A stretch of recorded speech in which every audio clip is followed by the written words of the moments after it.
Mic check 212.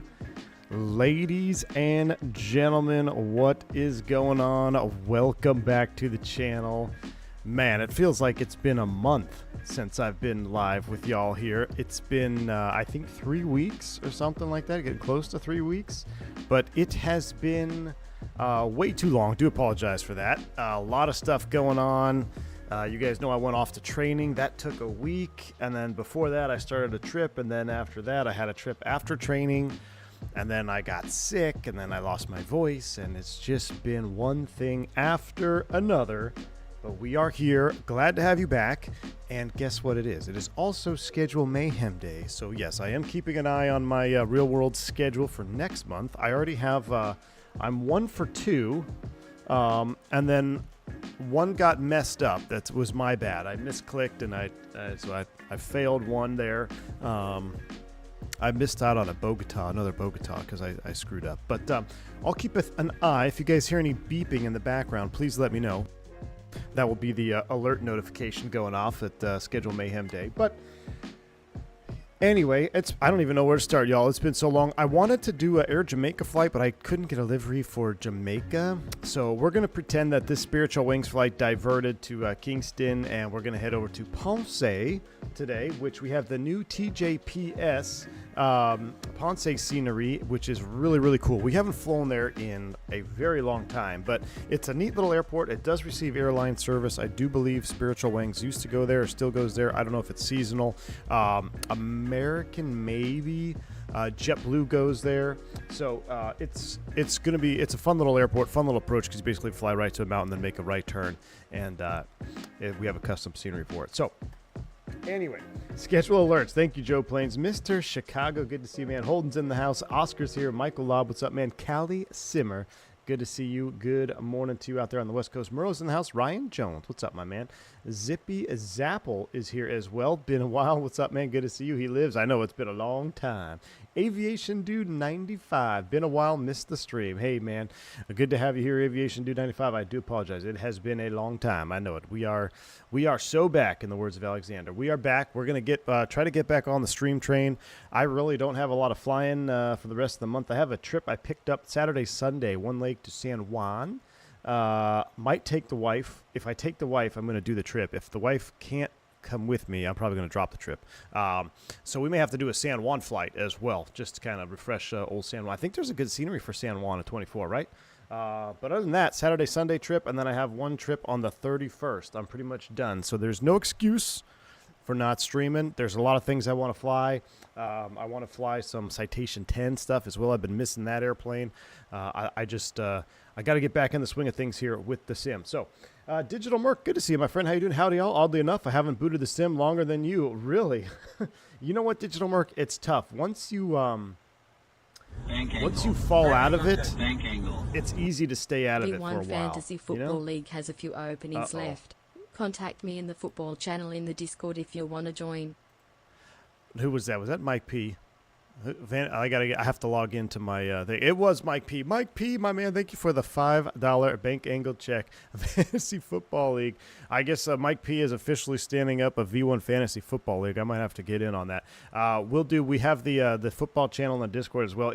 We're close, chat. We are so close to real football. I cannot wait. So thanks, Mike P. Appreciate the $5 bank angle check, man. I'll be seeing you in the football channel as well. Right now, I believe it's titled "The Bills Suck" because they lost last night, like 34-0 or 6 or whatever. And we have a hardcore Bills fan in the chat, and I like to troll him because he's been trolling me for the last 27 years in the same division. Anyway, there he is, Bills Mafia. Speak of the devil. What's up, man? Dips on Josh Allen. All right, let's go ahead and get this thing fired up. Let's get out of here. Is the Tour de Americas over? No, it is not over. We just have to pick it back up. Like I said, man, just so much happened in such a short amount of time that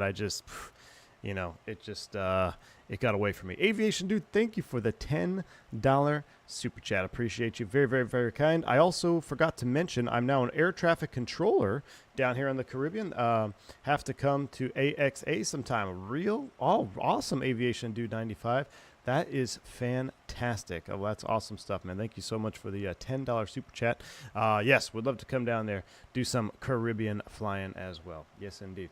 As long as you don't hate on the Chiefs. Oh, we hate on everybody, Marco. We hate on everybody in the football. It gets wild, man. I'm gonna have to mark the football channel not safe for work or 18. We got to be 18 plus because it gets wild on Sundays, man. No hard feelings, okay? But what happens in the football channel stays in the football channel. All right, let's go ahead and get this booted up here. Enough looking at. We are sitting on the ramp in Sangster. Or no, I'm sorry, Montego Bay. Yeah, Montego Bay, Jamaica. We're rocking Beyond ATC for this flight as well. So I can't wait to see Beyond ATC. I did let you in on a little secret. I did a recording for Beyond ATC. Hopefully in the future, it may be possible that I will be a selectable premium voice if that is your thing with Beyond ATC as your FO. But let's go ahead and fire it up. I'm going to reset the camera. Boom, we are real time, real weather today, and we're on a beautiful A319. Man, when I see these screens, I see pictures in the Discord. You guys are posting screenshots. It just looks so real. I mean, the BFU is something special. I don't know why I have a first officer in the seat next to me. I don't know. Did I always have that? Was that person always in the seat next to me? I don't know what happened there. Anyway, let's go ahead and get this thing booted up. Here we go. 25.5. Oop, did I hit the wrong battery? I did. Battery 2, battery 1. We'll talk about training. We did a whole blown training. Matter of fact, the first officer doing the originating receiving flow did the receiving flow wrong. He turned on the external power first before turning on the batteries. Like, come on, man. Way to start us off when we were in training. It's okay. Everything went well with training. It was fun. Well, I shouldn't say it's never really fun, but had some really good instructors. I wanted to get some video for the upset training, the EET training that I normally do. However, this particular time, there was we had a Fed watching the sim instructor who was being checked by another sim instructor. So it was very busy, and it just probably not in good taste. I mean, there's nothing wrong with it. We take videos for EET all the time in the simulator and stuff, but just because of the extra, stuff going on, I figured it'd be better. Let's just get it done and be done with it. So. I do have a shorts video coming out. I think I will have a shorts video out here for the members about the whole training saga. But anyway, Dougal McTavish, good afternoon, my friend. Good to see you. How are you doing, Dougal, on this fine Monday late afternoon for you, right? All right, let's go ahead and boot her up. Everything's come to life up on the overhead crew supply ground control CVR test.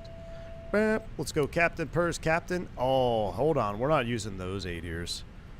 20 minutes of battering. Hold on. This is what I love about the Phoenix, man. Check this out. We're going to, where are you at? Where are you at?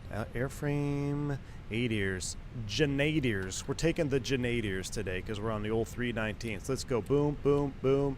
Let's go ahead and put you there. System 1, TTO7. Wonderful. Let's go. Strobe auto. Nav into position 1. No smoking on. Arm the emergency exit lights. Couple of fault lates as associated. Battery check failed. We'll do a fire engine 1, fire engine 2, and APU fire test. Beautiful. Up to the right hand side. PA is out and on. Absolutely wonderful. Magic Barrel Ref update 29085. 29085. Is the coffee on V1? What do you mean? Is the coffee on? Oh, is it on? Yeah, the coffee's on. I've got I'm a little embarrassed to tell you what I'm drinking this morning. I did go to Starbucks because everything was closed, and I got something it's purple on the top. I'm not a huge fan of it. The wife said I needed to try it, so I tried it because she said she liked it. It's not my personal favorite. I won't be ordering it again, but it is the raspberry cream cold brew. Not a fan. Not a fan. I think berries belong on tarts, not in coffee. So, not my fave. Anyway. Uh-oh. Uh-oh, what? What's buffering? What? Is the stream buffering? Not on my end. Everything should be fine on my end. Did the Cowboys get their training wheels off yet? No. Thank you, Al W. No, the Cowboys, man. The Cowboys have their own problems, my man. Good to see you, though, Al. Man, it's hot today, Al. God, it was 96 degrees, like by 9 a.m. Gotta love it. All right, here we go. MKJS-TJPS. We're going to be Spiritual Wings 357. Cost index 55. Cruise flight level is 370. We'll throw that in the box. Ground temp 31. Put you in there. Boom. Tropo. We're going to look for that here in a minute. Let's go ahead and pick up our clearance. Clearance delivery on, I guess we could, let's tune the ATIS here real quick, see what it sounds like. They got here for, Effect for Sangster. Sangster. Advise on initial contact. You have information, Juliet. Sangster Airport information, Juliet. 1643 Zulu. Wind 2905 at 6. Visibility 10 miles or more. Few clouds at 2,200. Temperature 31. Dew point 26. QNH 1011. Landing and departing runway 25. Oh, Transition 25s, level huh? 180. Temporary flight restrictions are in effect for Sangster. Advise on initial contact. You have information, Juliet. Okay, all right, we'll switch over to ground. I don't think they have a clearance delivery here. No, they don't. So we're going to do a ground. Your streams are buffering. If your streams are buffering, it's got to be a YouTube thing or internet thing on your end, because I have zero issues on the upload. We're rocking a steady 27 kilobytes up, no drop frames. Everything's excellent. Try doing a full refresh. Try doing a full refresh on the page. Sometimes that fixes it, but it might be a YouTube thing. But right now, everything is good to go on my end. All right, so we can expect probably 2.6. You get, did I get CPDLC working? John, so I actually, thank you for bringing that up. I saw a picture where it says you can add CPDLC. It might be because I don't have a DCDU on this particular aircraft. It said that I saw a picture where you had the settings. How do I get there? And you could put beyond ATC here. I don't know. I didn't see it. Aviation weather, Navigraph, SimBrief. So, yeah, I don't know. It's in the Fenix desktop app. Oh, okay. So I will set that up for the next one because I really want to try that. So thank you, Aviation Dude. Yeah, John, I'll check that out in the next one. So it's I will, because I want to do that. I think that'll be pretty cool. But all right, let's go ahead and call. Actually, I'll tell you what. Let's go ahead and start boarding. Let's go ahead and start. Let's just go ahead and do a 8 minutes. I'll get them boarding. Let's go ahead and call clearance delivery right now so we can get our runways in there. Let's see. We are on Sangster ground. Let's rock and roll. Sangster ground. Spirit Wings 357 clearance to Ponce, please.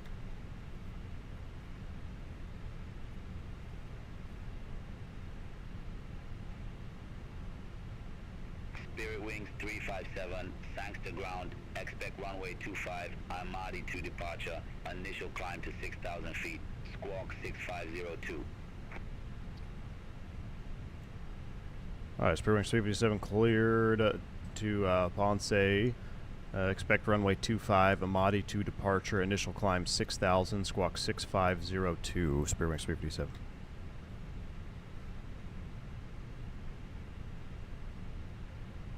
Spirit Wings 357, read back correct. Call me back when ready for pushback or engine start. We'll call you when ready for pushback or engine start, Spirit Wings 357. All right, squawking 6502. We can expect runway 25 for departure on the Almaty 2. So let's go ahead and load this in. Taxi via Alpha Foxtrot. I'm going to turn him all the way down. So you're stuck on a loading screen? You guys are having issues with the stream? For real? All of you? On and off buffering. Try lowering your resolution maybe, because it's not it's nothing I can change, because all my stuff is uploading steady at 2K. All right, 25. We're on the Almaty 2 departure. We'll go ahead and insert that. After Almaty, we can expect a vector to Almas. That's going all the way to Ponce. We'll go arrival. We're going to plan RNAV runway 12, no star approach via Maz, which is the VOR. So we'll go back. We'll insert that. Wonderful. Actually, let's do a quick secondary initialization. And let's go ahead and load in Sangster to Sangster. You have no issues? All right, cool. Well, a lot of people are having it, so it's kind of mix and mash. A-Rot's in the house. What's going on, man? Mr. A-Rot, how's life been, dude? Been flying? Been doing some water crossings? How you enjoying the bus, man? All right, let's go Sangster. If we have to come back, we're going to load up the ILS 7. I know we can come back. They're saying 2.5, but if we need to come back, I'll take the ILS 7. We'll take the performance hit on the 7 knot tailwind. That's fine. Let's go ahead and just zero out the winds right now in the approach phase of the secondaries. We'll clear you out. Temperature 3.1, and it was 2.9 or 8.4. Boom, and Barrow is basically going to be 210 because we're basically sea level. Information kilo. YouTube is pulling an American Airlines. Jeez. Carol, what's going on, man? Yep, YouTube is having massive issues down to down detect. Okay, so YouTube is having issues. Yeah. So maybe it depends on where you're watching from. But LW, yours was buffering and now it's back. All right. Well, we're just gonna rock and roll with it, man. We're gonna rock and roll. Speaking of buffering issues, let me check my scheduling request. What?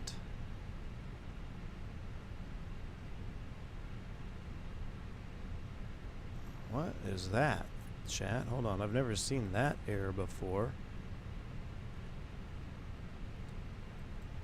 26, what, bro?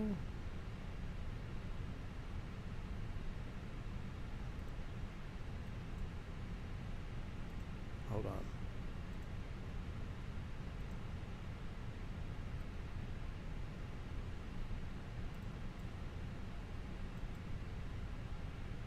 Hold on, chat. Real world scheduling situation here.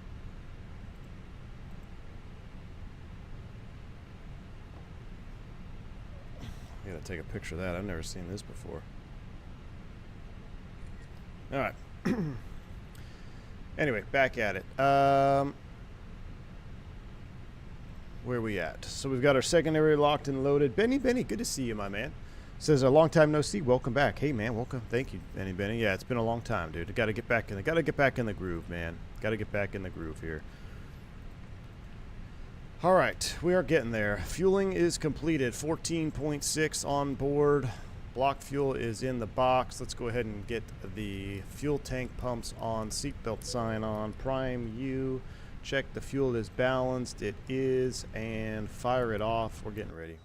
We're getting ready. We're going to blast out of here. Ooh, a little bit of a stutter there. YouTube is also streaming the White House right now, so there's that. Someone cut the cable in the Atlantic with their outboard motor. It's possible, Carol. It's possible. Did I download the tree mod? Abdilo, I did not do the tree mod. I loaded in. It looked great. So what does the tree mod do? Just remove some trees, maybe? But I looked at it. It looked fine the way it was. This flight brought to you by ExpressVPN. Blackbird Controls. How's it going, man? Thank you for the 10 gifted subs. Blackbird Controls, man. Thank you so much for the 10 gifted subs. Appreciate you. If you guys haven't heard, Blackbird Controls has released his first standalone product, a modular tiller system. Make sure to check him out. BlackbirdControls.com. Also, all the honeycomb Bravo levers that you could ever imagine. How's things going in V1 land? Matthew Presley. Dude, not good, my friend. Not. Let me just say this, Matthew Presley. Things have been better. Things have been better. All right, 370 is set top altitude. Let's go ahead and get our VORs on. Constraint mode is on. Boarding is complete. We'll go ahead and start that. That's a 3-minute timer. Let's go ahead and run some perf data. We'll send these to the McDo. Perf takeoff. Let's go ahead and plan for 2.5 now. We'll sync the final. We'll sync the live. We'll calculate. This has got us doing a flap 1 flex of 80. Well, I can tell you that right now. That ain't going to happen. So we're going to do force Toga, yes. Recalculate. Resend. 41, 41, 45. All right, looking at our numbers, we got 40 minutes extra gas. This looks like it's populating correctly now. Remember we used to have some of those weird like negative numbers when we had before the BFU. So it's good to see that everything is working properly here. The speeds 41, 41, 45, flaps 1 up 0.6, no flex. That checks. Reduction altitude. We're going to change all these because Phoenix is European, and they do 1,500 feet, I guess. I think it should be 15 or 1010. We'll do 1,000-foot acceleration altitude on across the board. Change that in the main settings, but I think those aren't saving, right? The main settings aren't saving. All right, we got a company message, and then we're getting out of here. Mad Dog stream, I did see that. Look, I'm catching up with the Mad Dog stuff. I guess the, what is it, that sound pack is out. So we don't have any additional jump seaters on board today, so that looks good. We've got our load sheet. We're ready to go. We'll pretend it's been 3 minutes. Let's go ahead and disconnect. We'll go ahead and throw you on there. And with all of that done, let's close up shop and get out of here. Let's go ahead and bring up the 320 cam. Let's go ahead and go Phoenix ground ceviches. Let's go ahead and close those, disconnect, get rid of the jetway.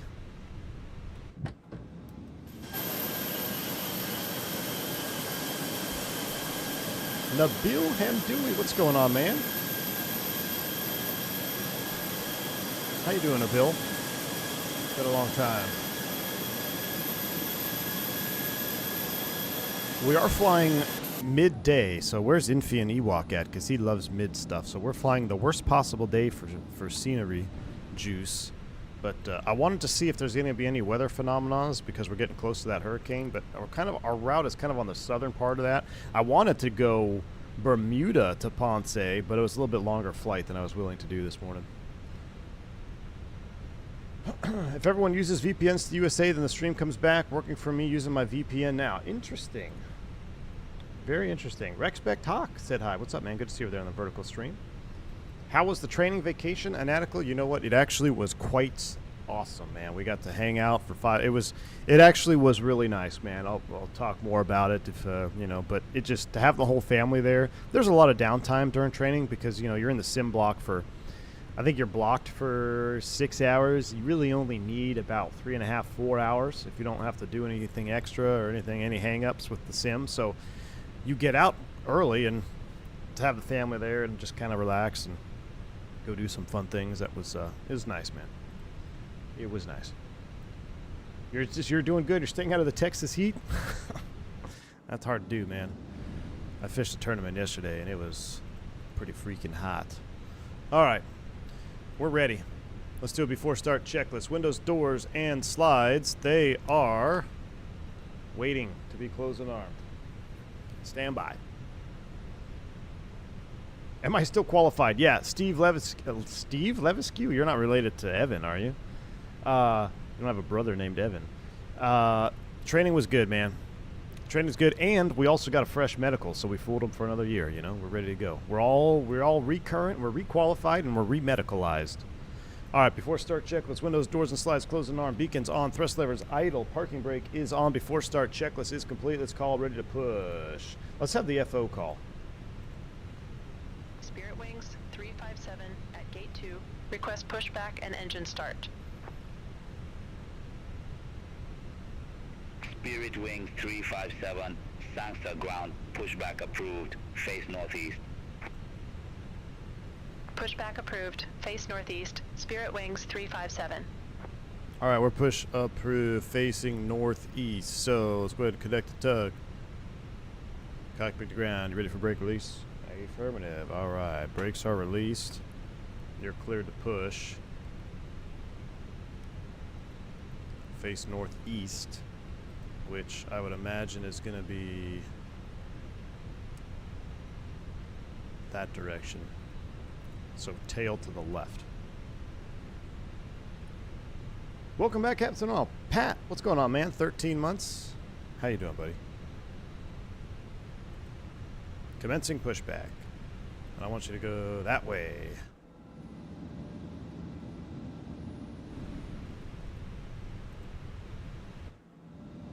We don't want to hit southwest.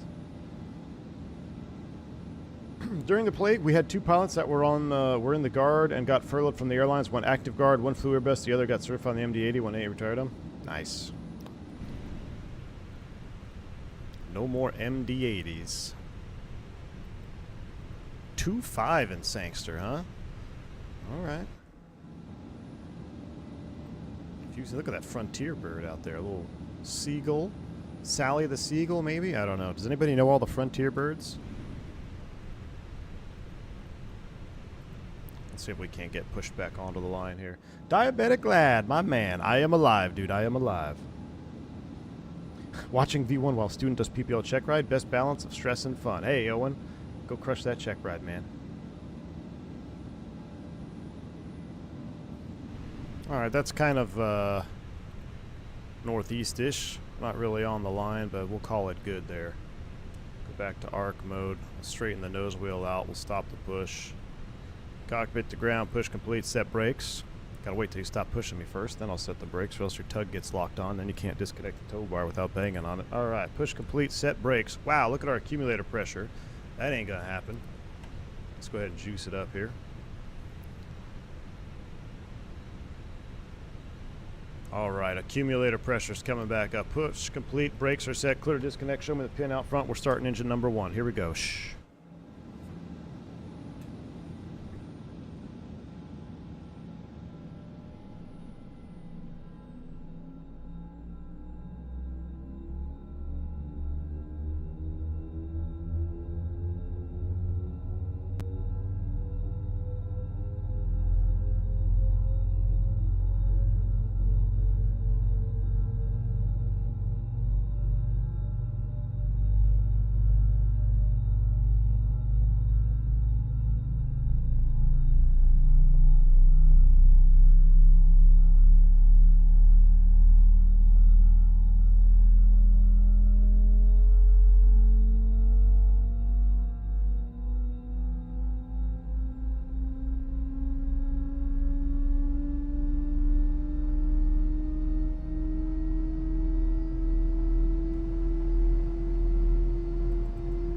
Golly.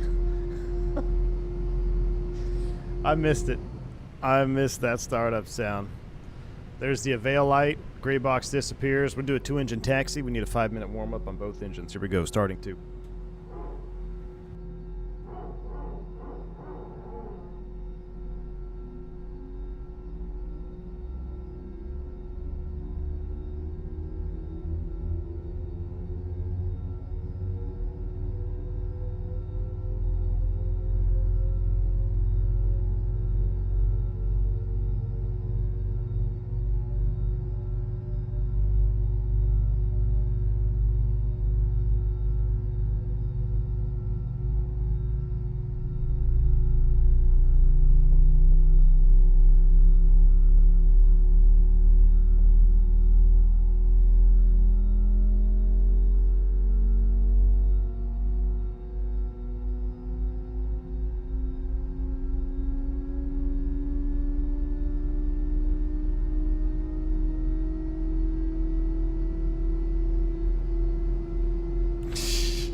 Chat. So good, man. So good. Wait for the gray box to disappear. There's the Avail light. We'll go ahead and start the chrono. We got 2 good starts. Engine mode, ignition, normal, spoilers, arm. We're flaps 1, I believe, right? Double check. Flaps 1. Bosco, my man. How you doing, dude? Hope your stream works out well. I guess there's some YouTube issues going on today, and there are some people receiving stuttering or buffering. Flight controls, full up, full down, neutral, full left, full right, neutral, rudder. Try to do 2 things at once here. Full left, full right, neutral. Up 0.6 on the trim, that is good. Auto brakes max, takeoff config checked. High G will go boom, boom, on, TARA. And let's put the TCAS into, I need that TCAS panel now. From the wind wing. Alright, 6502, we're squawking, we're ready to go. Let's go ahead and let's just, I guess I'll do it. The ground, Spirit Wings 357, ready taxi. Spirit Wings 357, runway 25 taxi via Alpha. Runway 25 taxi via Alpha, Spirit Wings 357. Ready? Here we go. Brakes released. Starts rolling. Freaking love it. Brake check. Pressure 0. Here we go. Oh my goodness. Alexandra Bellini dropping 50 gifted subs. Alexandra Bellini, thank you for the massive 50 sub bomb. Can we get some positive rates for Alexandra Bellini? That is a third of the chat, essentially. Thank you so much, Alexandra, for the massive super gifted sub bomb. Really appreciate you. Hope you're having a wonderful day, wonderful afternoon. This takeoff's for you, my friend. All right, we got let's see, 3 more minutes to go. This Delta looks like he's a little past the line here. We're gonna touch tips. No, I think we'll be all right. That's 7.6. That's a 7.6, isn't it?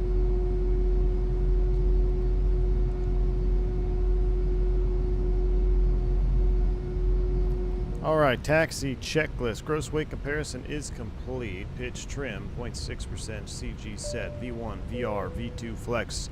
141, 141, 145. Toga set. Flaps config. 1+F. Flight controls check. ECAM memo. Takeoff signs blue. PWS is auto. TCAS code set. TARA. Cabin crew advised.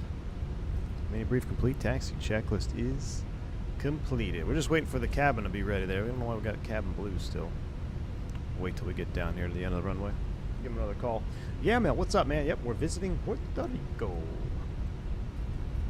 I expect to hear your voice on the FO call. No, I got Stephanie from FS to Crew is rocking the radios for me today. The Spirit Gray, Chris Scott. This is one of my favorite liveries that just isn't around anymore. I think this livery was so sharp. You know, if Spirit wants to rebrand before they shut down, they should have changed their livery, at least gone back to this. I mean, look at that. I don't know why. I just really like this livery. I think it looks sharp. This is midday, so it doesn't look all that good midday, but you start seeing this livery in sunrise, sunset, just looks awesome. But it's probably, I don't know if it's hotter, but I mean, it's pretty, probably toasty livery as well. What am I using for AI traffic? I'm using Beyond ATC. Beyond ATC is exactly what I needed, my man. If Spirit stuck with that livery, they wouldn't be having problems, just like Northwest ditching the bowling shoe. Well, they ditched the bowling shoe and got bought by Delta, so. But yeah, I don't know. I'm kind of a fan of the yellow, but I think that is the ultimate. I mean, if you get, because they tried doing the rebrand thing, right? But if you're going to rebrand, you got to change, you got to go full in. You can't just half rebrand, you know? I don't mind the yellow. Like I said, if you're going to Lauderdale, Chicago, anywhere where there's a bunch of yellow planes parked together, it looks pretty cool. Lauderdale especially, that's their headquarters. What are you using for AI models? That I don't know, man. I actually don't know what I'm using for AI models, to be honest with you. I think it uses FSLTO, right?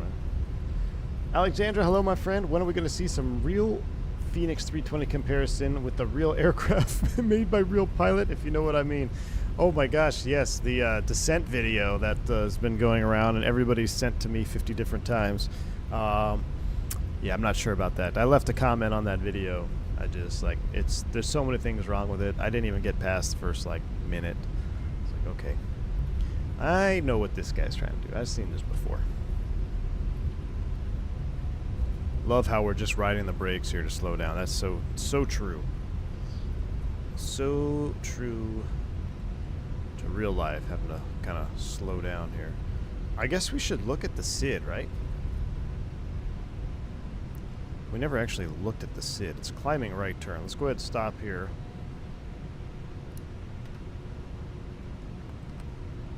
And let me look at the SID before we call tower.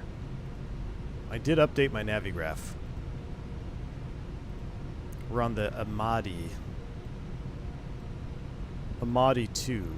We don't need the El Mato anymore, so we're on the Amati 2. We can go to day charts. Climbing right turn. Max speed 250 below 10. So climbing right turn all the way back around out to Amati. Simple enough. Simple enough. I like it. Alright, I'm going to turn the respond go ahead and switch the tower. Tower is up 1875. Sangster Tower, Spare Wings 357, holding short runway 25, ready for departure.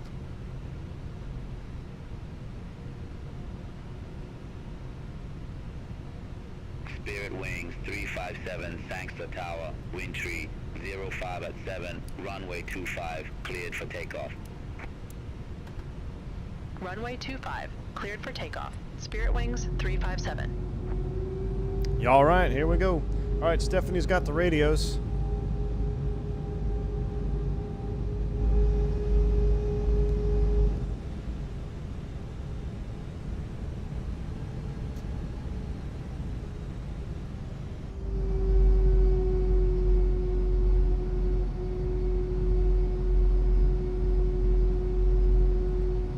Turn the overhead juice on? What do you mean, vodka?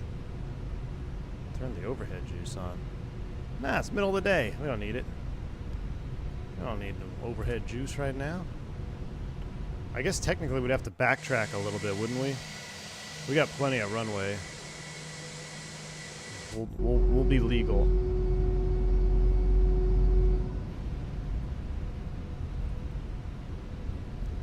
We'll do a modified backtrack.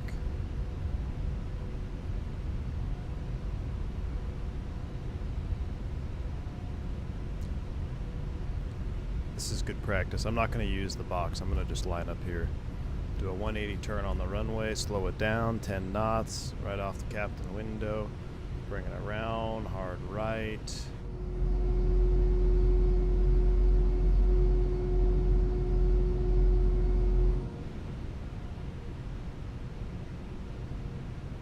Oh, dang, that was pretty good. All right, who's ready?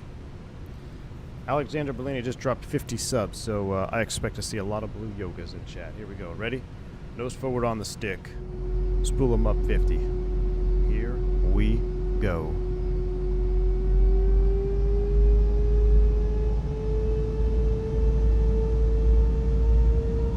Yoga.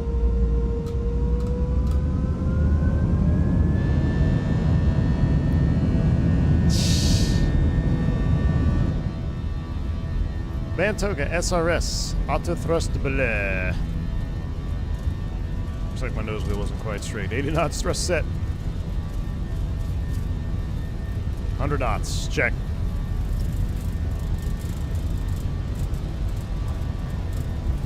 V1. Rotate.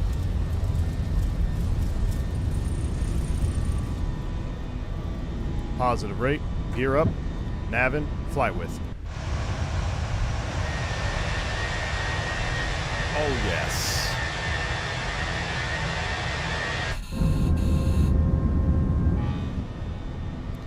Bank angle check to the right. Here we go. Oh, look at that cruise ship down there. He's right on the reef line. 357. Contact Sangster departure 120.8. Contact Sangster departure 120.8. Spirit Wings 357. Sangster, Spirit Wings 357, 1,800 feet. Spirit Wings 357, Sangster departure identified. Climb to 8,000 feet. Climb to 8,000 feet. Spirit Wings 357. 18,000 blue. Set. And climb and maintain. We'll pull for open. We're going to cut the turn inside. There's S-speed, flap 0, speed checks, flap 0.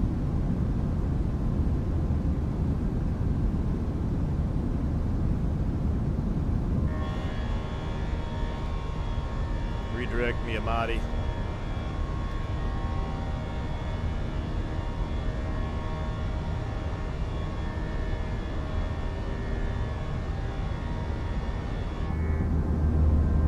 That's your Delta gun. 1997, contact Sangster Tower 118.75. The chop.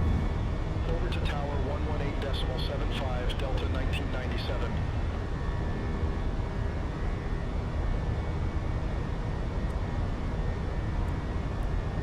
All right, after takeoff checklist is complete.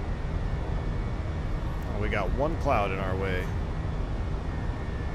Think we can top it? I don't think so. I'll tell you what. Jamaica radar. Nah, we're going right through the middle of it. I was going to say we could go around the edge, but I'm trying to top it. Not quite. Right through the middle.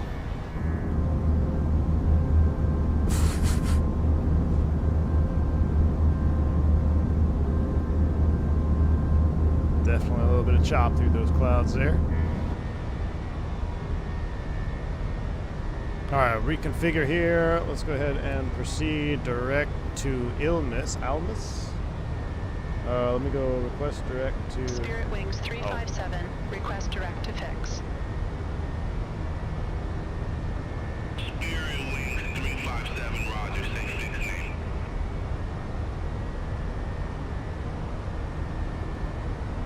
See if we can go to Request CDO. direct to Punta Casito, Spirit Wings Punta Casito. 357. Might be too far. Spirit Wings 357, Punta Cauquedo is too far from your current position to allow safe sequencing. jeez. Unable direct Punta Cauquedo at this time. We're going direct down. We're going to go this way. All right, that's fine. We're going direct to Almus. Sangster, JetBlue 20 for 27, good day. Flight level 3 Speedy. for 8, we have kilo.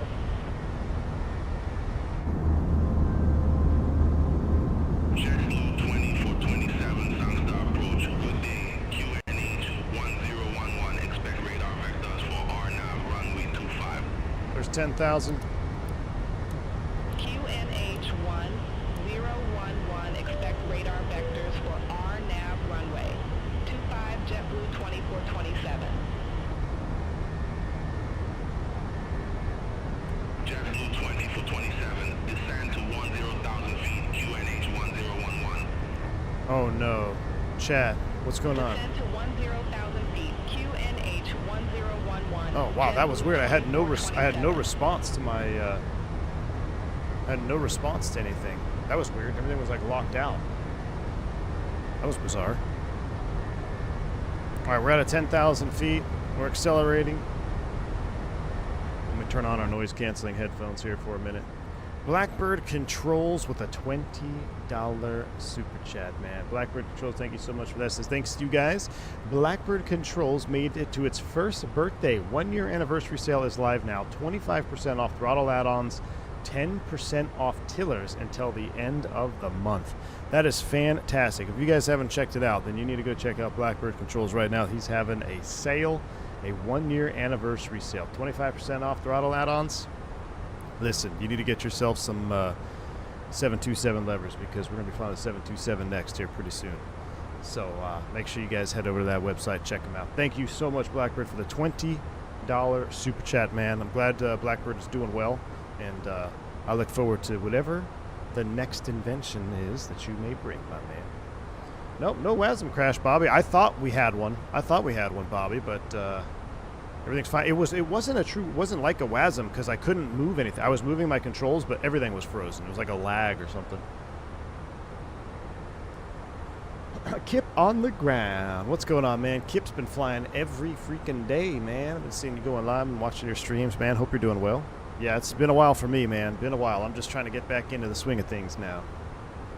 In real life, how quickly do you turn the autopilot on after takeoff? Whenever I feel like it, man. Now, if it's a super busy airport, super busy airport environment, it would be beneficial to get the autopilot on sooner than later. That way you have two pilots up there that are both fully focused on everything. You know, if let's just say, you know, it's my leg and I'm flying and I don't want to turn the autopilot on, the first officer is trying to dial in altitudes and headings and talk on the radio and change frequencies. You're kind of creating an environment that's not maximizing your situational awareness. But on a departure like this, shoot, man, I'll fly it all the way up until there's no more turns. That's typically what I do. Radar 128.1, Spirit Wings 357. Like right after we make this turn to Almus here, I'll probably turn the autopilot on because it's just going to be flying straight and level, Kingston or straight radar, and climbing rather. Spirit Wings 357 through 15,500 feet for 18,000 feet.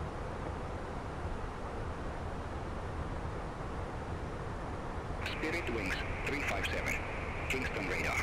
Good day radar contact. Climb to flight level 370. All right, we'll spin in 370. Climb to 370 flight level is 370, Spirit Wings 357. 370 blue. We're nice and straight. Autopilot 1 is coming on. Lock and roll. Let's go ahead and turn you down a little bit. And 18,000 or 17 here, so we'll go ahead and set standard. Standard set once, twice, and thrice. Ladies and gentlemen, we're into climb. We're looking good. Okay, it's a range zoomed out. Let's come down here. Let's do our 10,000 stuff. We'll go copy the active. RadNav page, nothing there. Let's go ahead and put Ponce TJPS in the prog. Perf, knit. We're all looking good there. All right. We're climbing out. Midday, midway. Goodness. Since it's so mid out, let's do this. Let's go ahead and pull up the sunshades here. Let's get realism mode activated. Tray tables out. Pull down you. Get our seat back where we want it. Perfect. Right there. All right. Now we're cooking. There's realism mode for you. Turk in the U.S. dropping the $2 super chat. Turk. Oh, my man says 19x fund. Oh, jeez. No. No, I have standards, Turk. I will not be as standards. No 19x for me. I need to give you, we need to start you a 229 fund. I really need to make the Airbus WEN TM coffee mug already. Exactly, Blackbird. You definitely do, my man. You definitely do. Abdil says it'd be fun if you do VFR flight with a C-17 or C-130. Take it off. Okay, so C-130, Milviz, what do you guys think? I watched Jeff Fabiano's flight into Hurricane Erin. Okay, a couple things. Number one, DOF reality or whatever, that full motion rig chair. I mean, that looked pretty sweet. How cool would it be to have a full motion rig? Like, and it's not even, it doesn't seem excessive in terms of size or anything. Like, you definitely could pull that off. But he was flying that C-130 in Hurricane Erin, which was pretty cool. So maybe. Didn't know an American pilot was scared of weather. Yesterday took off in my King Air out of Montreal, United 7-3 behind, asked for a weather delay. Well, it's because it's United 7-3 pilot. That's why Canadian. Oh, man. That's, hey, Canadian, I don't know if you remember my story when I took off out of Oak City. No. Yeah, Oak City, right? And everyone was delayed for weather. But yeah, you're not quite a freight dog, but you're living the same type of, you're doing the same type of flying. So be proud of it, man. Hope you're doing well. I saw that landing, by the way. It looked freaking sweet. Alexander, thank you for the 2-month support. Good to have you back, Captain. Don't forget about the Euro Tour. I'm not going to forget. I got to get back in the swing of streaming. I got to get everything back up and running, and then we're going to do the, we'll start our Euro Tour. We might actually do it this week, y'all. We might, we may do it this week. Who knows? Maybe Friday, Thursday. Depends if we're gonna, if my wife and I are gonna do the San Juan trip together or not. Sean, my man, how's it going? V1 passed my PPL check ride on Friday. Sean, that's fantastic, dude. Congratulations. Huge congratulations to you, my friend. And thank you for coming by and sharing that with the with us, man. Welcome to the life of aviation, man. Very, very cool. Very happy for you, man.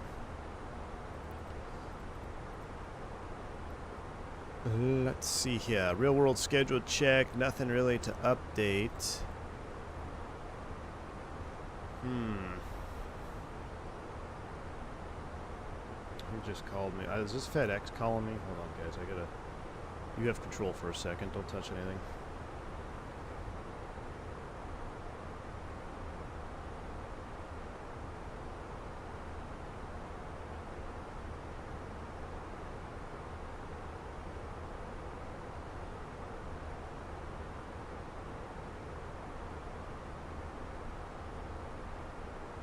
Nope, not FedEx. I'm expecting a package today, so thought it was FedEx, was not FedEx. All right. Friday, you're off work, Diabetic Lad? All right, we might have to do it on Friday. We'll see. Back to work for you, says Blackbird. I still got tillers and throttles to get out for people. Have a great flight. Also, check your texts. Oh, yeah, should I check? Let's see. Well, wait, did you text me? You didn't text me.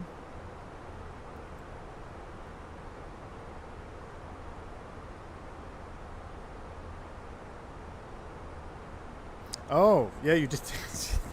Sorry, Blackbird. Okay. All right, buddy. I'll get back to you. Sorry, Bank man. angle. Bank angle check. Bank angle. Listen, I'm very bad when For it comes to those poor responding to Spirit DMs and guys text being messages. affected, how are the job prospects looking for them? Bank angle check. Who's that from? YouTube is definitely having an issue because this is even lagging. Like seeing normally I can see who the bank angle checks right away here through this. Mike P again, thank you for the $10 bank angle check, my friend. How the prospects looking for them? Not good, man. It just depends on, on. It's just not. It's not awesome. So like none of the big like American, United, and Delta are going to start hiring here pretty soon. Matter of fact, they're already ramping up hiring. But it's really going to depend on where you're at in the terms of experience because the guys that are getting furloughed at Spirit, a lot of them are on the bottom of the seniority list, so they don't have a lot of time. And at the same time, Spirit is really struggling, so a lot of the super senior guys are bouncing ship as well. So you have guys that have low time, low experience competing with guys that have been captains for 15, 17, 18 years, right? So whose resume is going to stand out a little bit more. So it's really hard to compete for the low time, low experience guys in terms of prospects right now, in terms of applications, but it's still way better than it used to be back in the day, man. I mean, now first year pay is not $18 an hour. You're not going to qualify for food stamps, even if you go to a regional or something like that. So it's still better than it was, but I would say that the pilot job market right now is about normal. This is how it has always really been. You got to be pretty competitive. You got to have your time. You got to have stuff on there to make your resume stand out. The era of, we're going to hire you if you have a Pulse. You got 1,700 hours and a 172, and now you're flying the 737 for Delta. Those days have pretty much come and gone in terms of getting hired. How badly does Air Canada's situation affect the pilots? What's going on with Air Canada, man? I'm not quite sure. I'm not familiar with what's going on up there with Air Canada. Gosh, the screens in this BFU are so good. I guess I should plug my iPad back in. We're only at 44%. Plug you back in. Gosh, I love it, though. I mean, that's awesome. We will help out Spirit brothers and sisters however we can. We're in this together. Amen to that, Matthew Presley. Yeah, dude, it's crazy. Now I do know. So United is an ALPA carrier, and I believe Spirit is also an ALPA carrier. What that means is they're the same union. So if you're on the furlough list, you have, I believe there's something like preferential application review or a preferential interview if you're an ALPA pilot on furlough and there's another ALPA carrier that is hiring. I don't know the details on that. Don't quote me on any of that, but I know there is something that kind of links the two up. So, they'll try to help them.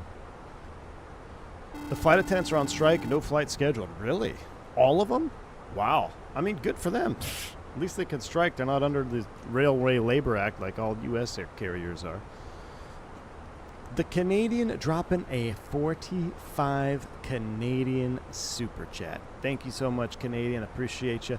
Feel like it's been a long time since I donated something. Air Canada thing is flight attendants are on strike. Canadian, well, thanks for the info, man, and thank you for the massive $45 super chat. Let's give a round of applause for Mr. Canadian out there doing some real world flying King Airs and 1900s arounds. Thank you so much, man. It's been fun to watch your journey through aviation as well. This way, another part of this channel that's just really cool to me, and I don't think I say it enough, is when I see or read, I guess I really don't see it. Sometimes I see, because you post pictures of people that come in here who have either just started their aviation journey or haven't started yet, but they're going to start, and then we see them as the months go by progress through their aviation journey, and Canadian's one of them, man. So really cool to see what you've been doing, man. But thanks again for the super chat. The flight attendants, government forced them back to work? Oh, did the government? I don't know. So did all flights get canceled for Air Canada? That's crazy. I work for the railroad, and it is horrible not being able to strike. I hate it. A Tipsy Penguin. I'm right there with you, man. I'm right there with you. So airline pilots in the U.S. are under the Railway Labor Act, which is the most draconian, ridiculous thing out there. This isn't 12 where we're laying railroad track anymore. But because basically what the Railway Labor Act does, it protects the corporations. That's all it does. It was supposed to not really be that way, but I don't know. The more I see things unfolding in time, the more I'm just like, I don't know what to believe anymore. But yeah, essentially that's it. When did I start reading? Vodka, I started reading for training. That was about it. So I still have a little left, and then I'm going to run out of reading. I won't be able to read anymore. Every single passenger flight is grounded right now. Wow.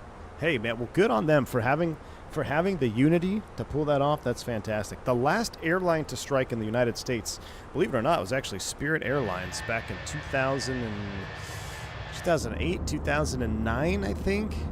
That was the last airline to strike in the U.S. 121 airline. Matthew Press says, we obviously aren't the same union, but I would expect us to announce something similar to what ALPA has should the worst come. For sure, Matthew Presley. Yeah, for sure, man. I saw something going on with APA and Alaska with the 787 thing. Is that anything, Matthew Presley, or is that just some over-dramatized nonsense that I've seen scrolling through my social media feed? I don't know what it is. I thought I saw something more like they're saying something about like international flying. I don't know. Thrust Set is in the house. My man Thrust Set, how you doing, man? It's been a while. Hope you're doing well. Question came up in the stream the other day. In real life, do you adjust the above, below TCAS? Yes, we do, Thrust Set. Yes, we do. So for takeoff and climb, it would be in the above. For cruise, we could put it in all, or you can put it below, because technically below gives you, I think, everything you get in all, but a little bit lower altitude than you. I'm not sure. I don't think that's true. That's just something I was told a long time ago. But the traditional way is above for climb, all for cruise, below for descent, or when you start down. And the reason for putting in below mode, it doesn't matter where this is. If there's a conflict, it's always going to pop up regardless of this. So if you have this in below mode and there's somebody descending from on top of you, the TCAS reaction is still going to be the same. It's still going to go off at the same point in space with the two colliding aircraft. But this just changes your display where the traffic is shown on the display. You can declutter it a little bit, but if you're going to be descending, it's good to see a little bit more information below you, right? Because you're going to be descending through some flight levels and there's traffic below you. If you're climbing, the same is true climbing up. You're going to get a little bit more information of traffic above you, right? Traffic above you while you're climbing, even though they're 5,000 feet above you, you're probably going to climb through that altitude or to that altitude anyway, right? Yeah, they are busting scope. I'd have to dig through the contract, but Nick announced a presidential grievance on it. I do like what Nick is doing as president far. Interesting, Matthew Preston. Okay, so I didn't... Okay, interesting. Yeah, I just saw it. I think it was last night or something. I was gone all day yesterday, and then I was just kind of doing some... What do they call that? When you're just like mindlessly scrolling, and I was like, what is this all about? But interesting, man. I'll have to look into that. I was kind of curious. They are taking 5 of 6 Hawaiian 787 orders and adding more. Wow, in Blue Food. All right. You don't mess with it on stream, so I was curious about that. Yeah, because I don't have a TCAS panel, Thrust Set, so I don't, I'm not worried about virtually colliding with anybody. Doom scrolling, that's what it is. That's what it is. Yeah, doom scrolling, indeed. I keep seeing a lot of not great news about Spirit and the economy of the company. Yeah, Spirit's hosed, man. Spirit is not looking good. But it's always darkest before the dawn, right? But in my personal take on it, just being in the industry and kind of seeing things unfold for the last decade plus is kind of like, well, I think Spirit's got two options. I think they're either going to get bought by who, I have no idea, or they're going to liquidate. There's really the only two options. I don't foresee them undergoing some radical changes that automatically starts making money. The cold reality of the airline business is, you can break it down, you can make it very simple. Once you get to a certain fleet size, you're not going to be able to make money flying airplanes. You have to make money through either credit card loyalty programs or some other part of your business model. And I think Spirit got to that point where they just they can't make money with the fleet they have, and then, you know, the opposite is true. So all the big three, right? American, United, and Delta, they're all losing billions of dollars if they weren't getting money from credit card companies. So the three legacy airlines are essentially banks who do flying on the side and make money. If you take away all the credit card income across all three legacy carriers, all of them would be losing money. So when you don't have that type of business model to generate income from something other than just operating aircraft, I think it's very difficult to make a profit flying airplanes. Now, Southwest, for decades, right? Southwest, for decades, made money flying airplanes. But it's up until recently where you start to see the models change across the board. And then wasn't it last year or something? It was the first time in their history where they didn't make money. So, but yeah, it's just a wild time, and every airline, all the big airlines have all been created through mergers and acquisitions, right? If you look at the merger acquisition list of the big three, I mean, it's pretty incredible. Hell, even Southwest, man, they bought AirTran, right? And they also they bought AirTran. AirTran. They scalped. They dissected ATA for their gates and their rights. But every airline has been grown through mergers and acquisitions. And then so now what you have is you have three main players. You could throw Southwest in there, but for the sake of just keeping things simple, American, Delta, United, you have three massive corporations that can basically do whatever they want, and they're invincible at this point, right? So any real threat and any real competition to them is going to be very hard to get by. You look at the JetBlue Spirit merger, shot down immediately, right? Because if JetBlue Spirit did go through, I think there's no way that would have competed with the legacies, but you would have seen. They would have had to at least think about it, right, in terms of pricing models and stuff. So I think that was heavily lobbied against from the big three. You look at what's interesting to me is though how Alaska and Hawaiian, they just kind of rode off into the sunset together. I don't know what's going on there. Maybe it's because of the size isn't that big. I mean, I don't know what their fleet size is combined now between Alaska and Hawaiian. I mean, it's what, the fourth largest, fifth largest airline probably, but it's still very small compared to the Legacy 3.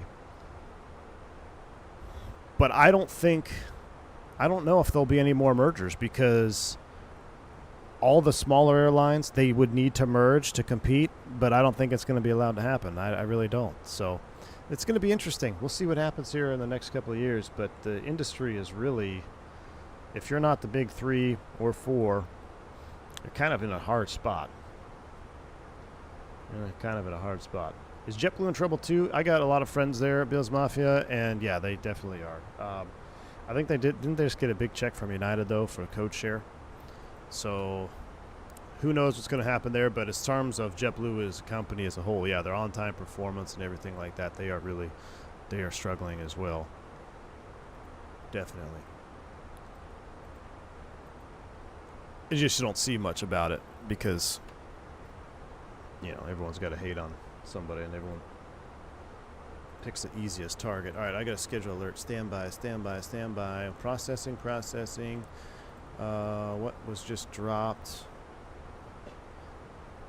Ooh, Houston. Gross. 12th of September? What do I want to do on the 12th of September? No, I got a tournament there. Ooh. Yeah, I can't do that one. That's a long day. 3 legs? Eee. Skip that.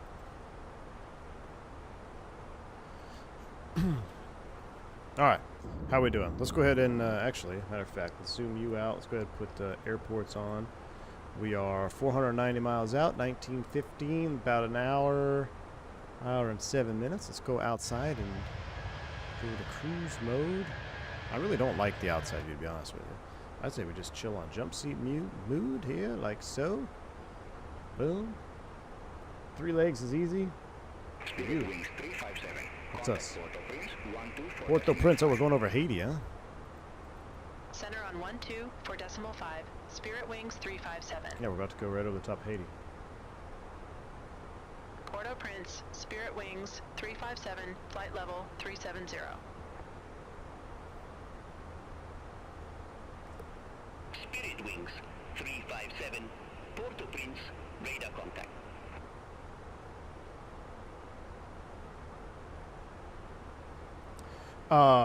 JetBlue shouldn't have had the takeover of Spirit. Well, Thomas Ray, so this is a personal opinion of mine. And there's a lot of guys that share the same opinion. I personally believe the JetBlue Spirit thing was never intended to actually be a merger. That was a play by a competitor to derail Spirit, because Spirit was going to merge with Frontier. If Spirit and Frontier had merged back in, 2022, they would have been a dominant player in the LCC space. They would have taken over. They would have been like the equivalent of an American to the other low-cost carriers. So like a Spirit Frontier merger, and then you compare them to, let's see, you got Sun Country, Breeze, who else is Allegiant, Avelo, right? So all of those airlines would have been hosed. You could probably throw JetBlue in there a little bit, because JetBlue was really struggling, still is. But I personally think it was a play to tank the to tank competition, because I mean, you look at Robin Hayes, the way he exited was really weird. Now he's the head of the Airbus or whatever, USA, which I personally can't stand Robin Hayes, just from a general perspective. But then, I mean, you just look at what happened. If they really wanted it, they could have appealed it. There could have been other moves made, right? If they really wanted it. But it didn't seem that way. And I paid close attention to the trial and everything that was going on. And it's just my opinion. I think it was a move to deal with competition, which worked very successfully, because as soon as that merger was blocked, boom, Spirit went bankrupt. They announced their stock was dropped all the way down. Before the JetBlue merger, I mean, their stock was up trading at $25-30 a share, right? And now, boom, right after that, end of Spirit. Now, there's obviously a lot of things that happened to Spirit. You look at the Pratt & Whitney issue with the engines. I don't care who you are, when you have to ground a third of your fleet, that's going to be a problem, right? So you have to look in ratios, right? So there may be 40 to 60 airplanes grounded for Spirit at any given time. While that may not seem like a lot, the side, being a 200 fleet airline, 200 plus airplane airline, 60 airplanes on the ground, that's a lot. That's going to hurt you, right? So you have that, and then you combine that with what happened during COVID. It was kind of like just a cascading of problems, right? So if you wind back, the Pratt & Whitney issue didn't even happen till after COVID. So if you rewind, you go back to the COVID era, Spirit was making money, was printing money until COVID, essentially. They had the best margins in the industry. They were crushing it. What COVID did to the U.S. domestic travel market is it forced other carriers, and in the words of the United CEO, to out-Spirit Spirit. And because international travel essentially shut down, what the legacy carriers did is they focused on creating your basic economy, basically creating Spirit fares on your legacy aircraft, which you combine that with your route structure, your frequency. You're going to pay $30 to fly on Spirit, or you're going to pay $30 to fly on United. You're not going to check a bag. You're not going to be able to pick a seat. You're not going to be able to check in early. People are probably still going to choose United because of the frequency. Maybe they want to go a certain day at a certain time, where Spirit maybe doesn't have that frequency, right? Or maybe the times don't add up. So essentially and I keep using United as an example because we're talking about, and I see virtual United pilot in the chat, but all three carriers did the same thing. American did it as well. Delta did it as well. So they were forced to introduce the Spirit cost of tickets for certain sections of their cabin, and that became the direct competition for the ULCC space, the ULCC carriers, and the low-cost carriers as a whole. So that kind of started the problem. Okay, so you have that problem start during COVID, and then you have the Pratt & Whitney issue. Okay, so now you already got a problem going on because now you got all the attention on you from the big 3 and 4, and then you have a problem with your engines. Okay, how are you going to dig yourself out of this? Well, you merge. Who are you going to merge with? Frontier. Same business model, same fleet type. Now, if you merged with Frontier, your frequency would go up. You would have frequency kind of under frequency of flights. You would have better flight times, right? Because maybe Frontier does these on Tuesdays and Thursdays, and Spirit did them on Mondays and Wednesdays. You combine the airline. Now you're essentially doing that route 5 days a week. People may want to go do that. You have more frequency, more destinations, etc. So that's a good plan, right? That's what they did. Announced a merger with Frontier. JetBlue saw this and said, oh no, because JetBlue also had a little bit of the issue with getting Neo aircraft on their 220s, right? They had the Pratt & Whitneys as well. So that's why I continued to come back and I think it was a strategic move from JetBlue to sink that. And if you go back to the beginning of the merger and the takeover, Ted Christie, the CEO of Spirit Airlines, during this said, and this was ultimately one of the downfalls, that if you being the shareholders of Spirit Airlines, if you guys go with this JetBlue deal, it's not going to get through court approval. And that was told to them by JetBlue board of directors. So JetBlue told Spirit, this is probably not going to go through, but we're going to do it anyway. So then the CEO of Spirit said publicly, look, you cannot do this, don't do this, but guess what? Greed takes over, greed rules all that are money hungry, right? So all the shareholders see the Frontier deal, then they see this overpaying, too good to be true monetary deal with the JetBlue offer. So what do? Publicly traded company, they say no to Frontier, they say yes to JetBlue. We want the money, we want it now, we get more money, and then guess what happens? It tanks, it doesn't go through, everybody's losing money. So, there's a lot to be said about Ted Christie and how he handled things at Spirit Airlines, but he's the only one that can walk in the room and say, look, I told you so. I told you this was what was going to happen. That was that. So I honestly think outside of Allegiant's niche ULCC business model is dead in the U.S. Matthew Presley, I'm beginning to agree with you, man. And actually, I'm not beginning. I do agree with you. I think ULCC has pretty much crested, and it's only going to be a few that are going to be doing it. I think Allegiant is unique because they do the day trip thing only. They go to the really niche markets. Even Spirit themselves, they no longer brand themselves as a ULCC carrier. They brand themselves the same as you would see on a JetBlue, where they have premium seating, which, by the way, if you're a non-rev, got to try to get the big front seat. Spirit is like the best hidden gem for non-revving and jump seating. Number one, a ton of people don't always show up because if you're paying $10 for a ticket, you're more apt to miss the flight, so you'll probably get on. Number two, if you get a big front seat, it's the best seat to have domestically for free, if you're just going short places. But regardless, anyway. But yeah, they're trying to change out of the ULCC, right? Snacks, different snacks, free Wi-Fi, things like that. But I also think that the quote-unquote rebranding of Spirit Airlines isn't enough.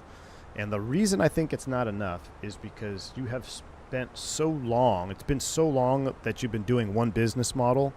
If you really want to change your business model, they've changed everything from the inside. They've changed the cabin, they've changed the seats, they've changed the food and beverages, they've changed the Wi-Fi. But what haven't they changed? They haven't changed the name or the livery. And what's the number one way you recognize an airline? By the name of the airline or by seeing the paint job on the airplane outside? And I think it's a money issue. I think it also, I mean, I imagine it costs a lot to do that. But without doing that, you can change as much as you want on the inside. I don't think the results are going to be expeditious enough. I don't think they're going to be fast enough to turn you around and make you profitable. So back when Spirit announced a change from ULCC to just being a low-cost carrier, I just don't think it's enough. But what do I know? I just push buttons. Now I'm choking. Breeze is very different. You know, Breeze is very interesting when you think about Breeze and what they're doing. They got a great product, I'll tell you that. I flew on Breeze one time, and it was great. I actually have a couple buddies that left. I have a buddy that left, like, 14-year captain to go basically be number 1, 2, or 3, be top 5 on the seniority list at Breeze. Huge gamble starting out. They didn't even have an airplane yet, but right now he's doing good. Drew Smith, my man, for the 9 months of support. Thank you so much. Hope all is well. Hanging in there, Drew Smith. Hanging in there, my man. Thank you for the support, dude. Hope you're doing well. How's the sim running? Smooth as butter, Ben Ponce. Absolutely rocking and a-rolling. Now, it's midday, so it's super mid out here. I don't want to be an outside view, but yeah. I've been kind of vibing with the jump seat view that I just screwed up. The screens look so good, you know, it's just hard to not. It just looks awesome. Photo Rico scenery is in the house. Photo Rico. So weird. This is, hey, if you guys want to check out the airport that we're flying into, Photo Rico he is the dev for Ponce. So once we get there, I'll show you some really cool things. The jetways are super unique at Ponce. I have flown in there before. And they got them working from ground up. It's really, really cool. Really nice airport. Would love to do some, maybe some GA flying. Maybe we have to go from Ponce to San Juan and back or something like that. But it's very, very well done. And it's a real fun airport to fly into. Mid like 229. Turk, get out of here, dude. Mid like Glock, dude. Do you think some of the junior guys at Spirit that are getting furloughed are actually lucking out, hit the job market for the guys with experience? No, absolutely not, LJ. I think anybody that got lucky got hired between 2021 and 2023. If you got hired in 21 to 23, you're lucky because you hit the timing just right. It just happened that way. Guys now, they are fortunate in the fact that regional flying isn't what it used to be. It's much better now, right? Everyone's got new contracts. A first-year first officer can make a livable wage. Back in my day, when you were I qualified for food stamps. So, and that was very common. You know, first and second year guys qualifying for food stamps to go fly airplanes. You throw in commuting, you're losing money. My first year at the regionals cost me $17,000. Actually, I take that back. Cost me $7,000. I was net negative $7,000 for the year. My first year flying a regional carrier. So whatever I made, and I didn't make a lot. My expenses were really small. Combine it with commuting and crash pad and hotels, I still lost $7,000 for the year. But now in 2025, that doesn't really happen anymore.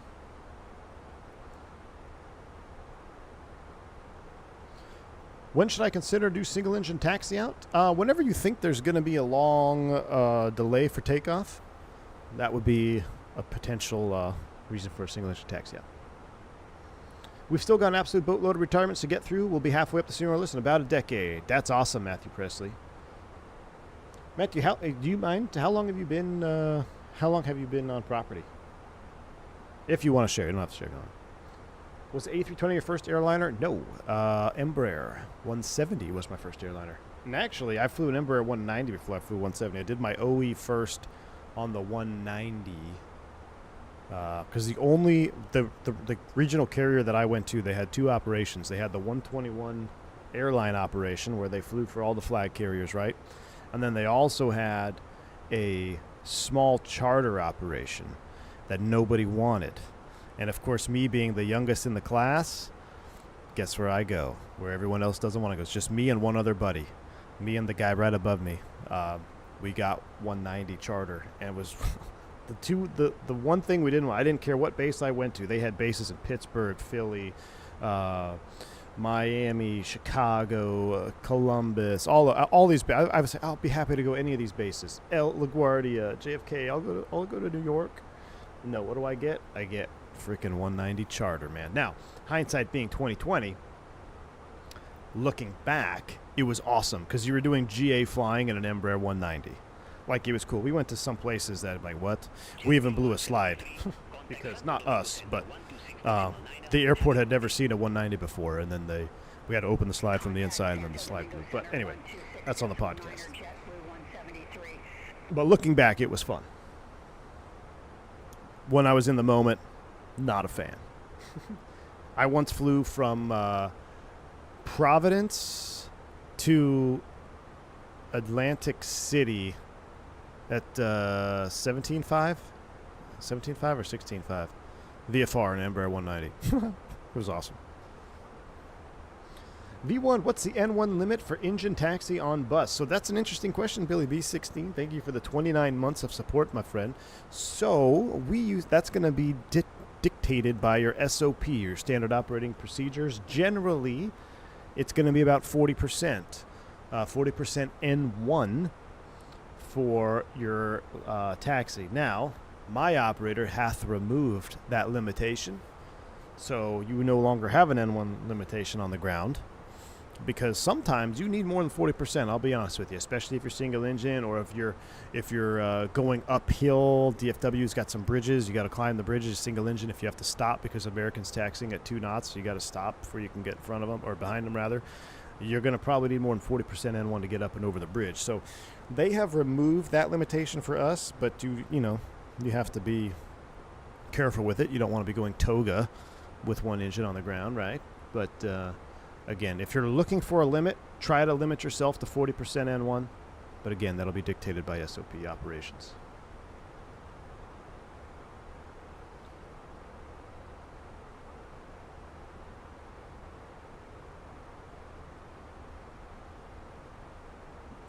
I got you, Matthew. Very cool, man. Very cool.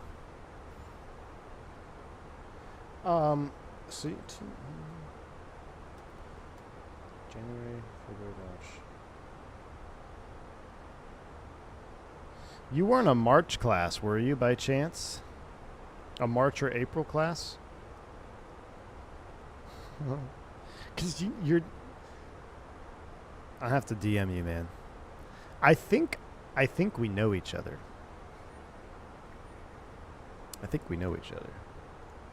I'll have to DM you.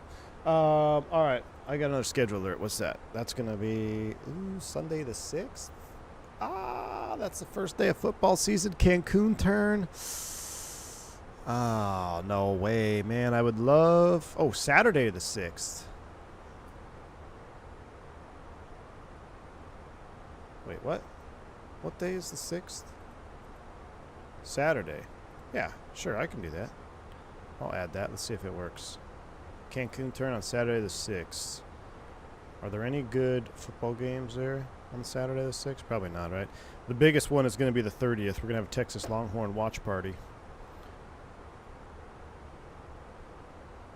Chat, we're not looking good. Right now I have 1 approved, 2 denied, and I have 3 processing. We're not looking good for the month of September. Now, I did say I was going to take the month of September off pretty much. Actually, I think I said I was going to take the month of August off, didn't I? I ended up picking up 2 trips, so I'm not really taking August off. We'll see. Oh, you were a May class. Okay. Very interesting, Matthew Presley, because I was going to be April. I think it was April, or was it March or April? I want to say it was April of 23.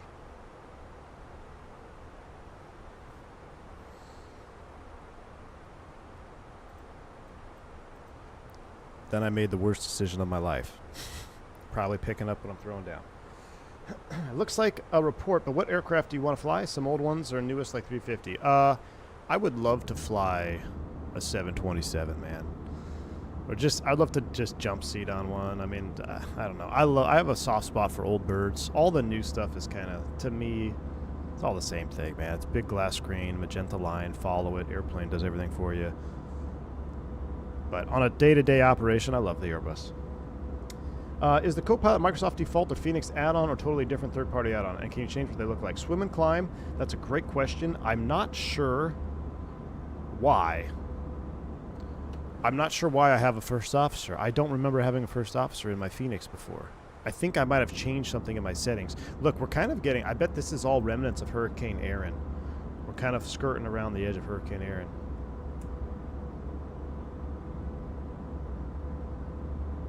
Football channel is going to be great during the Texas-Ohio State game. Oh, diabetic lad, it's going to get wild, man. There are no peanuts, Sack Attack. There are no peanuts on board this airplane, my friend.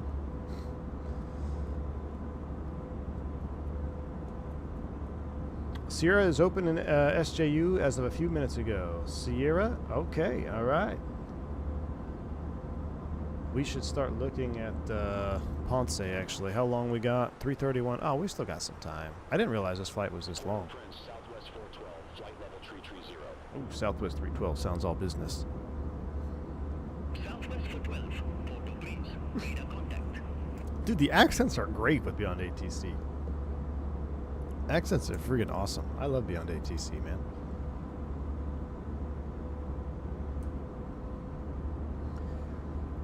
All right. Let me do this. What are we going to fly next? Are we going to fly Airbus next? Or are we going to fly MD-8? I think we're going to do MD-80 next, right? MD-80 next. Huh? I'm trying to think what I can stream next. Canadian says, I can get you a 1900D captain position, probably. Speaking of, I need to renew my passport, man.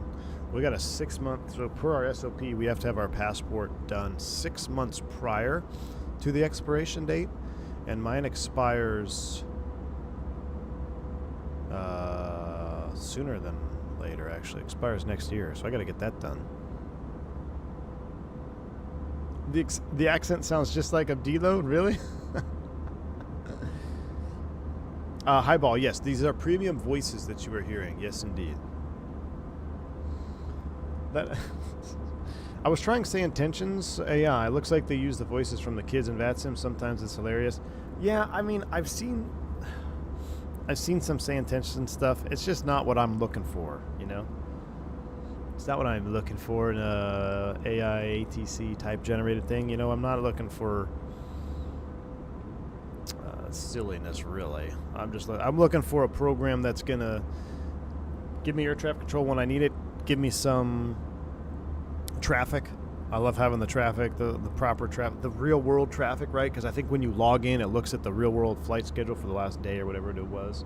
Then it will inject those airplanes into your sim. So it does exactly what I need, right? I can ignore it if I want to. I can go direct to a fix if I want to. I typically ignore the approach instructions just because it has some issues. Now, going into Ponce, I think we'll definitely have to cancel. We have to cancel IFR real world. I don't know if you're able to cancel IFR and beyond ATC, though. We'll have to see. Oop, that's us. Stephanie's on it, though. I love having... I also love having the FO auto respond and auto tune. Santo Domingo Center, Spirit Wings 357. Good day, flight level 370.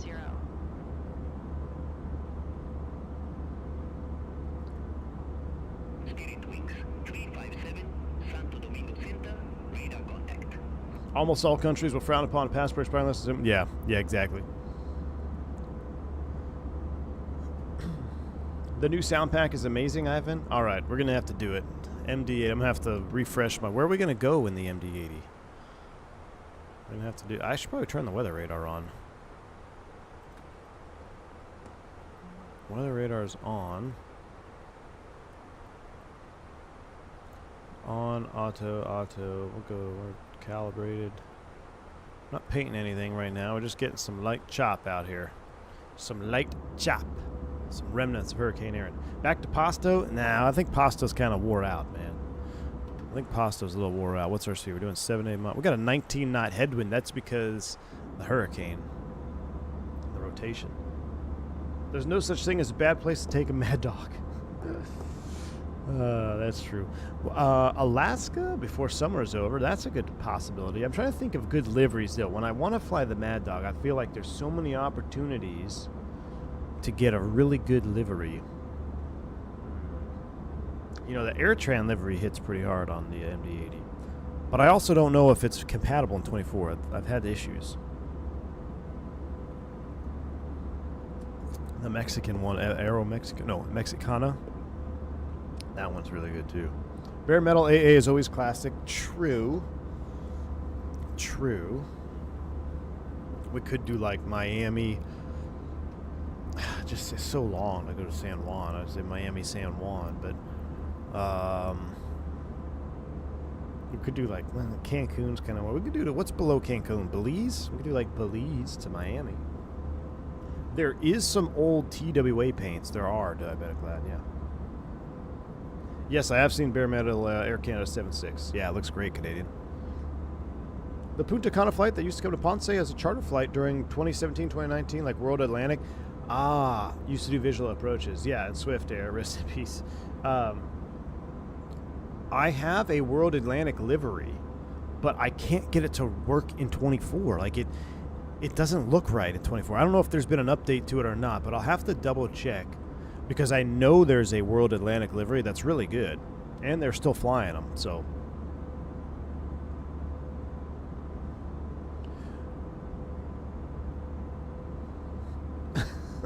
Darth. 727 into photo. Oh, yeah, we should do 727 into Ponce. Mad Dog into Pero. Ooh, we haven't been to Pero in a long time. You talk about a challenge. I don't know if we can get it in there. Can you think we can get the Mad Dog? I mean, we got the 727 in there, right? Did we take the 727 to Pero? I know I did it for fun. Off stream. Flying Tigers cargo. Best bare metal was the American 742. I did a military chart in that thing. Dude, the American 742 is like it's a friggin' mirror going through the sky, man. The reflection off that thing is wild.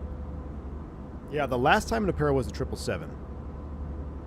I know we took the 777 MD-11. Plane Simmer Driver. You don't see the others? Plane Simmer Driver. You're on the stream optimized for mobile. You're on the vertical cam with the tracker with our flight map and everything. If you click the link at the pinned message, it'll bring you to the full stream. But yeah, everyone says the new Mad Dog sounds are solid. Might have to try them out. What if we go from Ponce to like... If I can get World Atlantic, we can go from Ponce to... How long is it to St. Martin? Ponce to Bogota, MD-80. That'd be a good one. You know, we should depart Ponce in the Mad Dog. Because you guys see this airport. It's pretty cool, man. It's a sweet little airport down there.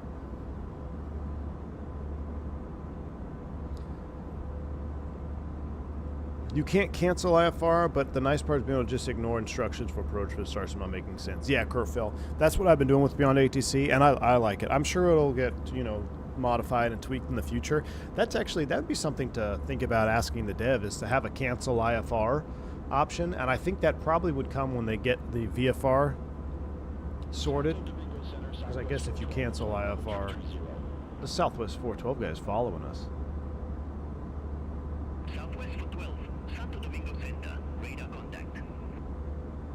24 minutes to St. Martin. That'd be a fun turn. We could do like a St. Martin turn.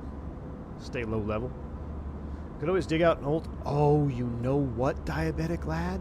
There's a DFW Spirit livery on the Mad Dog. This should just be the week of Spirit, since we're never going to see them again, so they're going to go out of business before the year's over.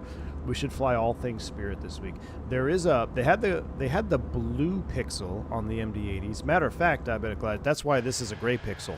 So the MD-80 was a blue and white pixel livery, and they wanted to put the same livery on the Airbuses that they were receiving, but they didn't want to print in color because they wanted to save ink. So the image that they sent the paint shop was in black and white. What did the paint shop do? Made it black and white. So they get their first paint job and they realize, well, that's the wrong color, but it's already done now. And just as luck would have it, the black and silver paint that was used on the Pixel livery was one of the most expensive paints you could buy. It had like a real cool metallic look to it. Was a great livery, man. But classic spirit, step over $1 to save a dime. But they have a DFW livery that Whiskey Throttle made. Whiskey Throttle made a really cool livery. He recreated it. We'll have to look at that one. Man, we are definitely flying. I feel like I'm streaming in black and white. This looks like a XP72 Toldus stream right now in X-Plane 12. Everything is washed out. Not an X-Plane 12, chat. We are in 2024. I agree with you, Canadian. I think it's the best one. Ready to say goodbye to Latin VFR? All right, Abdilo. I'll have to. I'll stand by. When Leonardo updates the textures with the sound pack, will be mad fully fun. Bo, yeah, you liking the sound pack? I've heard a lot of good things from it. I haven't actually. Is there a video out? I think somebody was streaming it on Discord. Still a sucker for the Skittles livery. That's how I remember them during the early days. I don't dislike the. I don't dislike the Skittles one. There's not many of them left. I think there's 1 or 2 flying around. But it's all right. Oh, you know what, Mike P? It's probably in my Microsoft settings. I think you're right.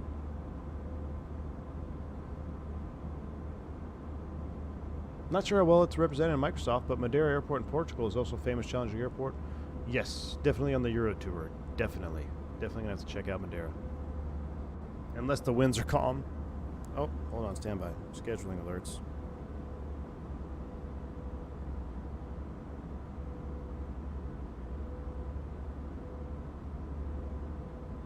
Caribbean Airlines for 81.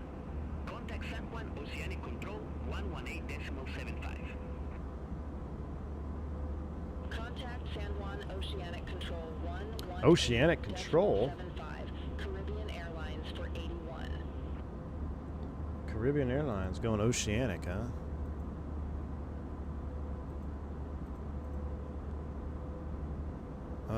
Chat, we are still in the processing phase. It's taking a long time. I've got 3 requests still processing. Not looking good. Not looking too hot today. I love the MD-80 sound pack. The ability to make the engine sounds in the cockpit louder. Really?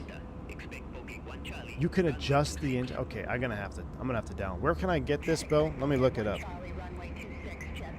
I'm assuming this is a payware pack, right? Is this payware? Let me see. MD-80. Is it MD-80 immersive? They have it on Orbix, Matthew. Let me look. Immersive audio. Yes. $24. All right. It's gonna be worth it. Is there a video can I watch? Microsoft 2024 compatible. Oh, hold on. Am I gonna get copyright striked on this one? Hold on.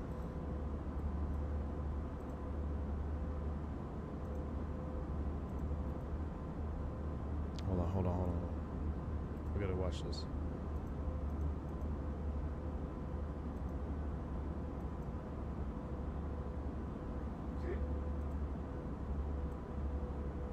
Let me turn the sim down. 24 Australian. Oh, you're right. Yeah. Oh. Autopilot.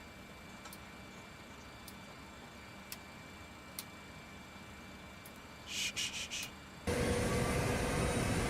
Let me hear the ignition. Oh. Did you hear it? Did you hear that? The very sound of the... Watch. Listen. Let me turn it all the way up. Watch your ears. Listen for the...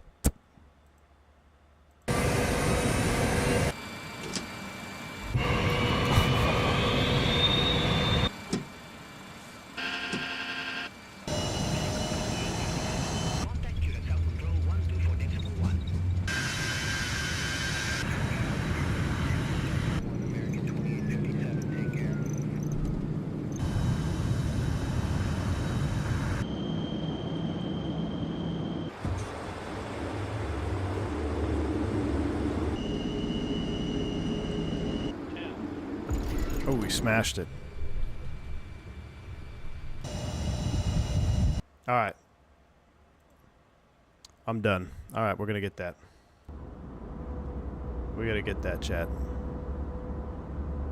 Is it just how easy is the install? I don't have to edit any files, right? Just download maybe and throw it in a folder. Oh wow, look at that. We're on the edge of Hurricane Aaron out here. We might have to turn the seatbelt sign on. Yeah, we're getting bumped around. Let's go get seatbelt sign on. I like stuff like that because you can tell on the side there. We're just got a little bit of turbulence here at 37,000 feet, a little bit of remnants from Hurricane Aaron. I'm going to ask everybody to take their seats at this time. Thank you. Click install. That is what I'd like to hear. All right, done. That is what I like to hear. We're buying that. We're flying that next. That thing that blew me away is the lights in the warning panel make a noise when they turn on. You can hear them click. Oh my gosh, really? Like the bulbs illuminating. You know the IXEG used to do that with the that fluorescent floodlight on the engine panel. When you would turn it on in X-Plane 11, it'd go. You know how those remember like the doctor's office, you turn those big fluorescent bulbs on, it makes that tick sound.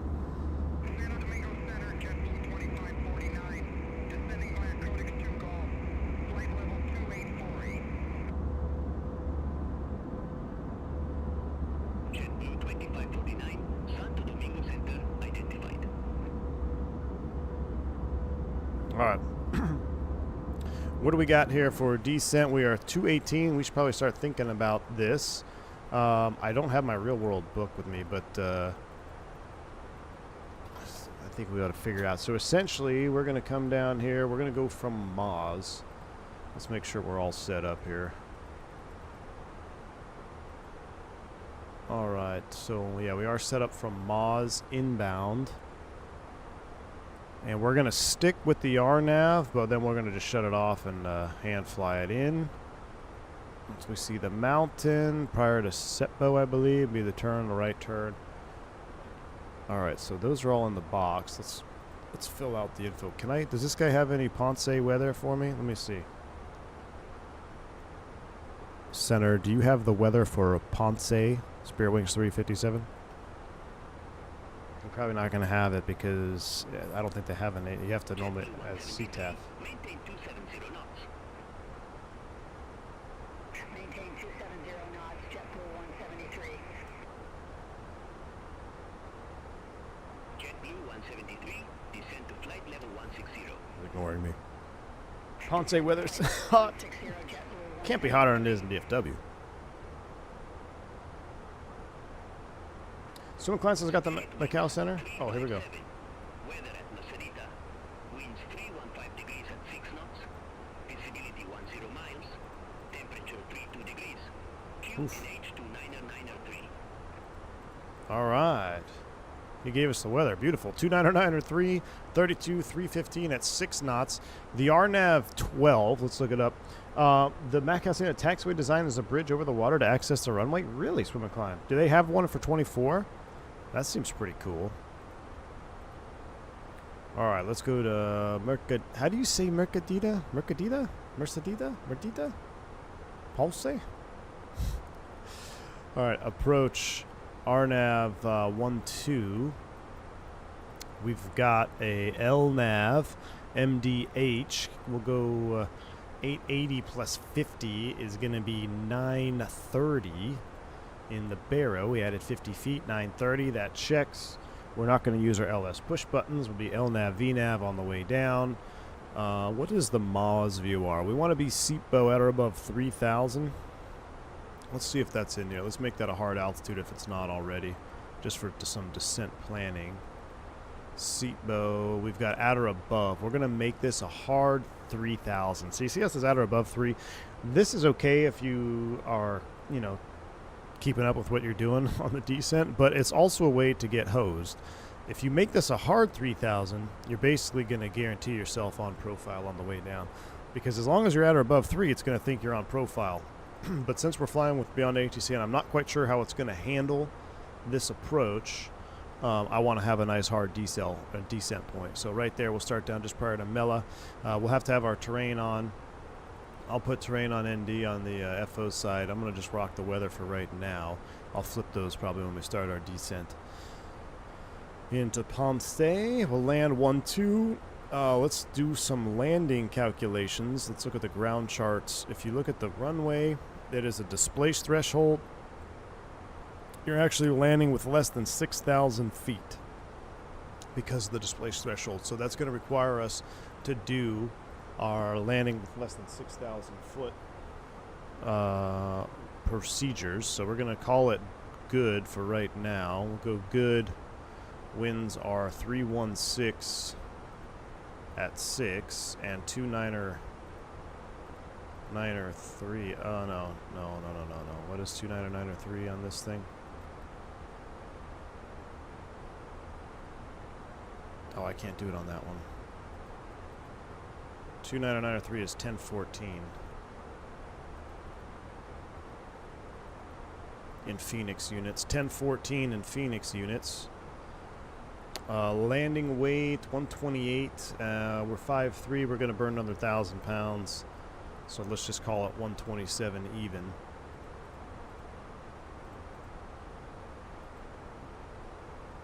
All right, 127. Why is it not taking? TJPS runway 12.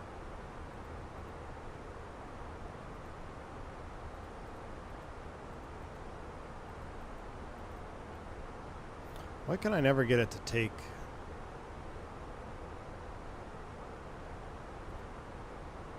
Oh, 316. What? 3 knots? Let's just put variable.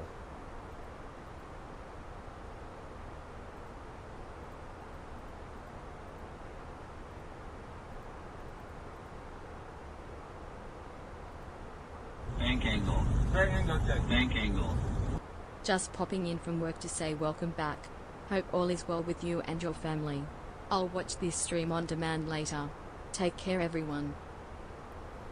Hey, who was that coming with the bank angle check? That was Tootco. Hey, man, thank you so much for the $5 bank angle check, man. Appreciate the support. Look forward to seeing you on the next one where you get to stay live, man. Hope you're doing well. Thank you so much for the $5 bank angle check, man. Did you apply the METAR? I didn't apply the METAR. That's why. Apply METAR. Okay, 32, 2,903, 127. We're going to do... See, low brakes would be fine. Medium brakes or max manual is what we need. Idle, no reverse, auto thrust flaps full. Manual landing. All right, cool. So we've got our landing distance. We've calculated that. Per our SOP, we would have to put medium brakes on as well. So we'll put medium auto brakes on. Looking at the turnoff, I've been able to make echo before smoothly. They used to have a NOTAM out here. Fox and Golf used to be NOTAMed out. You'd have to make a 180 on the runway. So I would always shoot to make echo. Made it a couple times. Had to do a couple 180s. But either way, we'll taxi full length or taxi Foxtrot Golf back on Alpha. Here's the ramp. We got 2 terminals, 2 gates rather. Got gate 1 or gate 2. Probably go to gate 1. And that's it. Pretty simple taxi off, long displaced threshold. There is a hill on the approach. If you look at, is there any reference docs in this? There is overview. Runway 12. Here we go. So this is the hill. So we're going to be coming in from this angle here. Then we're going to make the turn and land there, runway 12. What's cool is when you do this right, you're actually, it's kind of like a mini less cool Kitech because you're going to be below the terrain if you do it right on final approach. So it makes for a pretty sweet little turn to final for 1-2. All right, so let's see, you are briefed. Consider yourself briefed. I'm going to just leave the approach chart up for any fixes. Now, real world, once you get below like 10,000 feet, cancel IFR, you go VFR, and it's just Ponce traffic, Spear Wings 357. We're out of 7,000 feet, set up for the visual runway 12. And then typically a CTAF operator will come back and say, hey, Spear Wings, we got no traffic between you and the runway. Or, yeah, we got one guy doing touch and goes. We'll advise them to get closer, whatever. They kind of give you an update on the wind condition and all that stuff. But that's kind of unique to Ponce. You don't really get that at other airports that are uncontrolled, but Ponce definitely has that. Pretty neat. It wants winds and heading together. Oh, I got you. I just put apply. I forgot to apply METAR. I'll just do it that way. Mercedita. All right, gotcha.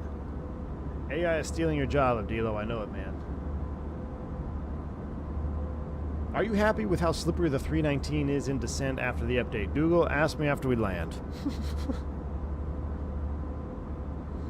Direct enter, I agree with you. EFB landing perf calc is the wonkiest thing about the Fenix. Everything else is perfect. I would agree.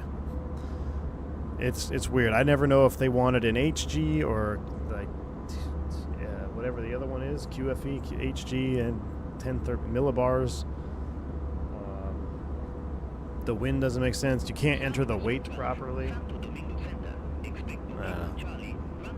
For as good as Fenix is, they've got a Temu descent perf approach calculator. How do you even read the landing calculator on the EFB? So on the EFB, let me make sure we're not going to miss our TOD. 40 miles or so, we'll start down. So arrival perf, basically, you have runway condition code. If it's 100% dry, you know it's dry, you would select 6. I always do 5. Just kind of my personal thing. I do 5 unless it's less than 5, and then I will do the associated RCAM, which is the runway condition assessment matrix. Basically, depending on the contamination on the runway, you would select which RCAM it is. So if you hit RCAM 3 in the ATIS, you'd have to select 3 in your perf approach phase. But it's dry. Sometimes there's some light rain that kind of mist through the area, right? Very kind of that tropical rains that just kind of go through. So that's why I normally select 5. That's kind of my standard. Even real world, I always select 5. Unless, of course, it's something less than 5. You put in your winds, you put in the weights, which according to this, it's only 127 pounds, because I don't know how to put in 127,000 pounds. 127.0. That's not right. So it just wants 127. So we're 127 pounds according to the EFB landing. Now you would select your brakes. So always start out with low brakes. That's what our default is. We could do this, low brakes, just fine. We have a landing distance available 8,005. That's actually incorrect. It's less than that because we have a displaced threshold. We have a landing distance required, so this is our required distance to stop. With these environmentals and weights, we need 6,798 feet to stop. There is an additive. We do the same thing. Fenix is adding a 1.15 safety margin in feet.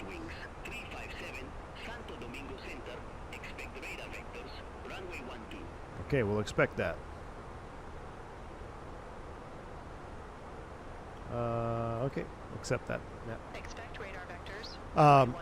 So with the 1.15 factored, we have 7,818 feet, and you can see we're good to go. It's below the 6,000. Now I will tell you where this is wrong, as the displaced threshold is not accounted for here. If you were to modify, medium brakes, that's going to bring things down, right? So now our landing distance is less. We need 5,289 feet to stop, but we have our safety margin with 6,083, and we still have plenty of runway left. Now they don't have the stop distance remaining. So depending on your performance at your operator, you may have that. Idle or no reverse. So all of our landing calculations are done with no reverse credit. Add max reverse is going to bring it back a little bit. But there is no reverse credit for all of ours. That's standard. Auto thrust on or off. Flaps full. Manual landing or an auto land. That changes the calculation. The landing distance procedures. This is if you have an MEL or something broken. So if you have a hydraulic system with green low pressure, now it's got to add to failure condition. With a green low pressure, normal brakes, we now need to use, we have a higher additive, all right? And that's all calculated inside the software, which ours does the same thing. You select the MEL, you select the broken component, you apply that, and it will correctly add the distance to your landing distance remaining required. So we don't have any failures, though, so we can go ahead and turn that off. You can see it brings it back down. But that's kind of an overlay of the landing thing here. Does it? I'm going to switch it to 3-0. Switches our wind, 3-knot tailwind. We've got 3-knot headwind on 1 tube. So, I mean, they do a pretty good. I mean, I love the way it reads and everything. It reads good, but they need to fix this. All right, we'll report ready for descent here. Acknowledge. Well, yeah, you can tell them we'll be ready soon. Runway 12, call when ready. Spirit wings 357. I wonder if he'll give us. I'm gonna see if I can change it. I want to see if I can go from Mike Alpha Zulu. Center Spirit Wings 357. Request RNAV runway 12 approach to Mercadita. He's probably gonna like. What are you saying, bro? Southwest for 12, maintain 270 knots. Maintain 270 knots, southwest for 12. Southwest for 12, descend to flight level 160. It'd be cool if the runway had taxiway so you could estimate your exit. Oh, I see. Yeah, yeah, that'd be kind of neat. Spirit wings 357, you've not yet started your descent, unable. Okay, fine. Let's go ahead and tell them we're ready for descent now. All right, yeah, we'll have Stephanie work the Spirit radios. wings We'll start down early. 357, approaching our top of descent. Ready for descent. Looking for lower. Spirit wings 357, Mercedita landing runway 12. Mercedita, landing runway 12, Spirit wings 357. Spirit wings 357, descend to flight level 330. 330 is set. Descent to flight level 330, Spirit wings 357. Down we go. Jeremy Harvey, my man. How's it going, Jeremy? Long time no see, dude. Training went well, man. It was really nice to have the family there. We did a little mini vacation with it. Training went well. It just was a long couple weeks, man. I got sick. I was on it. Then I went on a trip. Then I had training. Or I went on a trip, had training, came back, was sick, then went on a trip. So I haven't been able to stream in a while, but all things are well, man. Hope you're doing well, Jeremy. Delta Fan says, I just got beyond ATC, and it'll be hard to go back to VATSIM when there's no ATC on. Yeah, exactly. I agree with you. What's my cost index? We are cost indexed at 55. 55. Down we go. So all the big dramas about the Phoenix in the descent. Let's see how she handles down to 330. We're right on the managed speed target. We're looking good.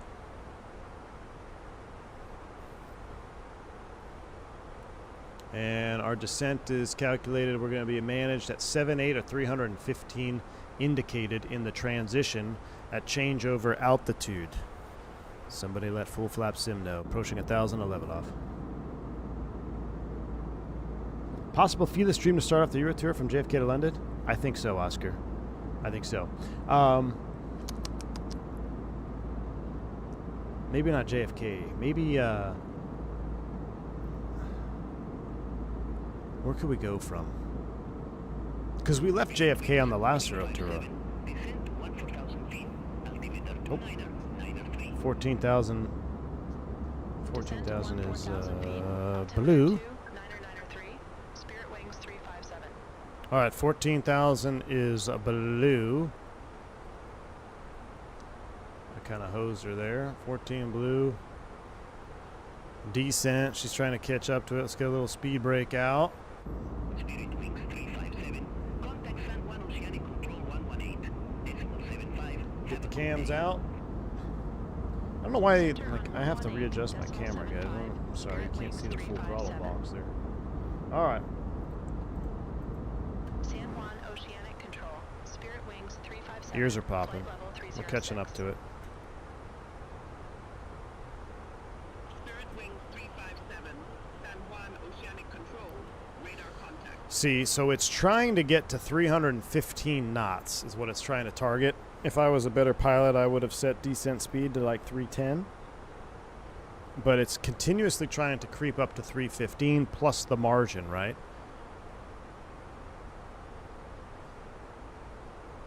So it's staying within limits. It's doing fine.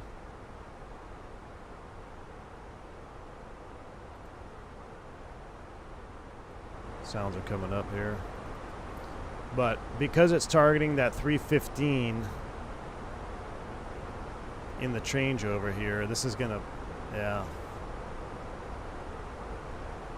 But now the margins are going up, so we're looking okay. I mean, the real bus, man, rarely does it stay right on speed. Well, that's why it drives a lot of guys nuts, especially if they're new to the Airbus. They're like, well, I want to be at 300 knots. That's what the star says. Well, then you're going to have to select speed at 300.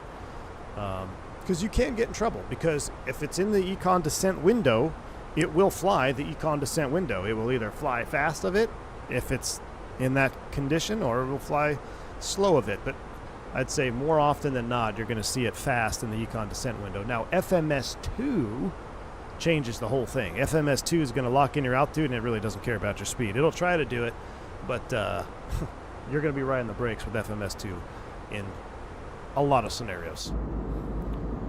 Not all of them, but a lot of scenarios. Virtual Flight Diaries dropping 20 gifted subs. My man. Thank you so much, Virtual Flight Diaries, for the 20 gifted subs. Very, very kind. It's been a long time. Thank you all for getting the channel back in the groove here. Virtual Flight Diaries dropped 20 gifted subs. Alexandra dropped 50 gifted subs. Appreciate all the super chats. You guys have been super kind. Thank you all. Thank you again, Virtual Flight Diaries. Hope you're doing well, man. Hope you're doing well. Did Phoenix fix the behavior with econ descent window? I know they're rewriting VNAV, but I still don't understand. I don't understand why everyone flips out about the Phoenix VNAV. Every airplane has its own attitude, to be honest with you. Like, they're all supposed to do something. They all do it a little bit differently. It's just reality. Some airplanes are bent. Some airplanes aren't bent. Some airplanes have a tendency to be high and fast. I had one the last flight I did, man. The first officer's flight director was all over the place. Matthew Preston, you've seen that? I'm sure you've seen that. Where, like, one guy is right on the VNAV path here, but the other screen, whether it's the FOs or the captains, like, the bars down here, it's pitching up. It's like, what is going on? Like, it's just having a hard time thinking, you know? Especially the older ones, I feel like they tend to get a little wonky. But do I prefer FMS2? I prefer FMS2 for one reason, Bill's Mafia, and FMS2 allows you to modify your managed descent speed after you've started the descent. So say I want to do 7.5, 250, it won't let me. Oh, geez, I guess that's a difference between Honeywell and Thales. This is why Honeywell is better. I don't want now. I'm going to screw up the whole freaking path. In our boxes, you cannot change. You cannot change the descent speed unless you're in FMS2 or you recruise it. Out of 18,000, 2,988, but I guess this particular Thales box allows you to do that. Yeah, Matthew Presley says, I've had a few times thinking, why on earth is this dude ignoring the flight directors only to look over and see his side is bang on? Yeah, it's just the bus, man. Like, right now, I don't think I've seen anything egregiously inaccurate on this descent. You know, I popped the boards back there to get us caught up. We hit 6,000 feet per minute. It's definitely possible to do that. But right now, we're, 5 knots above the target speed. I mean, this looks 100% realistic to me. I see nothing abnormal about this. Jeff Favian, dude, Jeff, I was talking about you earlier, man. Dude, why are you flying? I can't have any more videos of you in that motion rig, dude.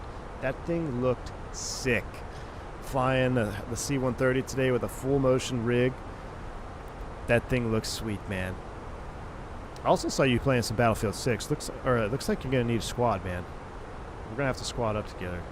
You need some teammates that actually want to work together. But hope you're doing well, Jeff. Hope you're doing well, man. Matt Pitt says, I don't touch anything unless I see an amber star. Yep. Speed out star. Now, here's what I'm going to do is my experience going into Ponce is I'm not going to keep ripping here at 310 knots because we're going to be going into an area heavily populated by general aviation traffic, and we're going to be descending and canceling IFR real world. So I'm going to go ahead and start slowing a little bit early. Maybe not 210. I'll go ahead and select 280 here. I'm going to start coming back a little bit. Plus, it's bumpy out, so honestly, we'd probably be doing 270 right now. Maybe even come back to 250, depending how bumpy it is.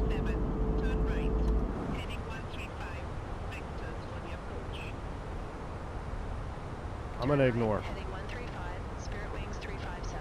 I'm not going to take vectors. I wish I could cancel it right now. If it begins to be upset, then we'll just cancel it. I want to fly. I want to fly the approach like we fly at real world.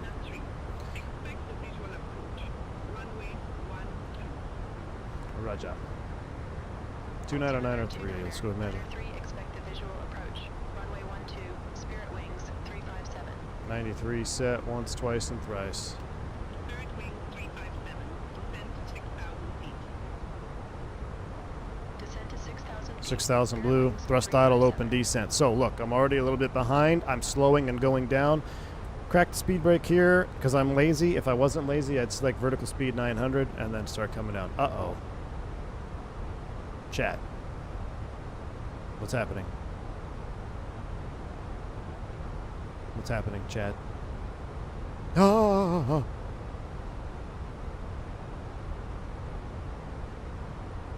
If I do with RNAV beyond HC, I just let the HC talk for me and ignore the vectors. Yep. Exactly, Jeff. Exactly. All right, there we go. Open descent. We're at 6,000. I'm going to go ahead and just kind of keep the speed brake cracked here, hustle down. Be good to go. That was close.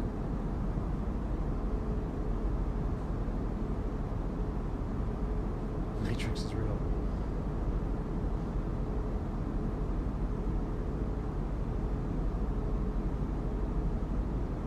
Bradley, that's what I saw too. The maps looked way small, man. I want them to remaster Wake Island. Wake Island, Battlefield 2, best map, best game, best Battlefield franchise there ever was. Battlefield 2, Wake Island, man. I want them to remaster that. And what I don't understand, I don't like the classes, man. I wish they would have done the classes exactly like Battlefield 2. Like, I feel like there's too much. They tried to make every class do too much. Like, it's just, there's really no point to having a class. Back in my day,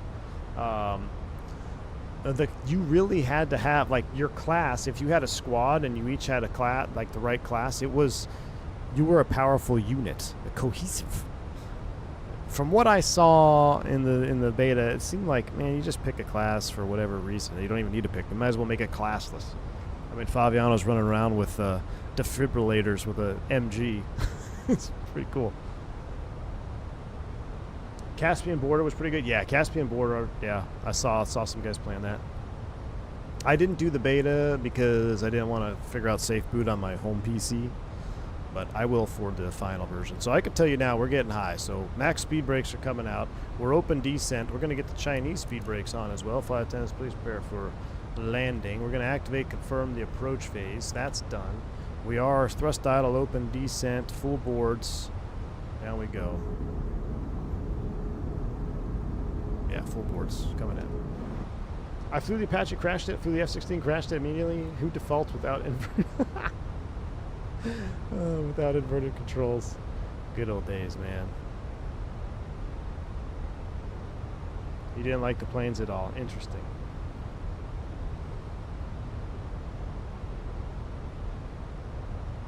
Yeah, diabetic lad, exactly. M4 and the pistol, exactly. So the best part to me of Battlefield 2 was like when you were the special ops class with C4, like you could wreck a game. If you were a real special, like played the role of trying to go destroy the commander's assets, you could wreck a map for that team. So I feel like that just, I don't know. It looked good. I have high hopes. I didn't play it. I look forward to playing it. Turn left, heading 120. Negative. Turn left, heading 120, Spirit Wings 357. All right, we're coming down to 6,000. Actually, 120 would put us on a heading to Sipo, which is the final, or close to the final, right? Let me see, where's my charts? Oh, let's go ahead and close these. Yeah, Sipo. Actually, yeah, we could take that. Let's do that. Let's go direct Sipo. That'll put us on a heading at 120 and make everybody happy. So real world right now, we'd be canceled. We'd be VFR, making radio calls. So that's why you wouldn't just go direct on your own, because you want to be able to stay on a published procedure because you're VFR.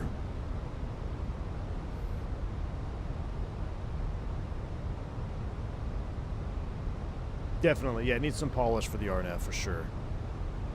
All right, we're leveling 6,000. Let's go ahead and bring the speed back now, 210, before it spins up.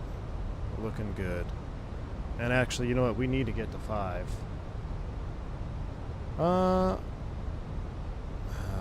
Outstar. Let's arm it. Can we arm it? Yep. App nav finals blue. SEPO's supposed to be 3. Yeah, they're gonna hose us. Let's go thrust throttle open descent. Let's get down to 3.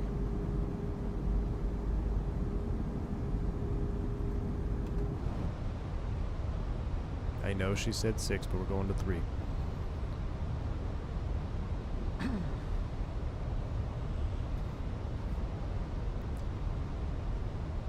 All right, I'm not going to go flaps 1 here. In this scenario, I'm high. I'm trying to descend. I'm at 210 knots. I'm not going to go flaps 1. Just out there. If I go flaps 1, we'll get approach idle. I don't want that. Field in sight.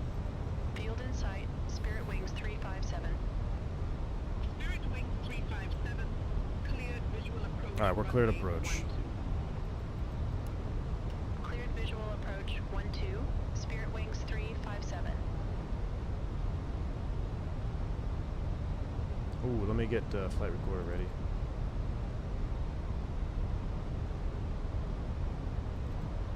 Hopefully this doesn't stutter the game trying to load this up.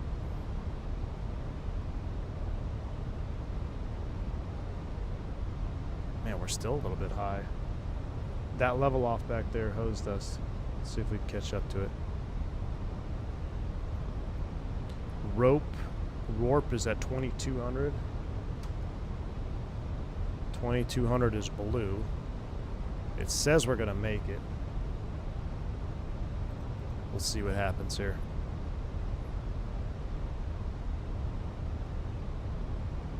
I'll tell you what, let's do this. Give me a little juice here. Ooh. 357. No tower services available at Mercedita Airport. Frequency change approved. Bye-bye. Bye-bye. Frequency change approved. Spirit Wings 357. Yeah, Jeff, the Hurricane was a little mid. I will admit, the Hurricane was a little mid. But I was just focused on your chair flying, man. Your chair moving around. It was awesome. All right, we're finally catching up to it. All right, now I'm just going to dial in 180. Final lap. Missed approach. We're on the visual. Let's set 1,500 feet white, or blue, 1,500 blue. Speed checks, flaps 1. Here we go.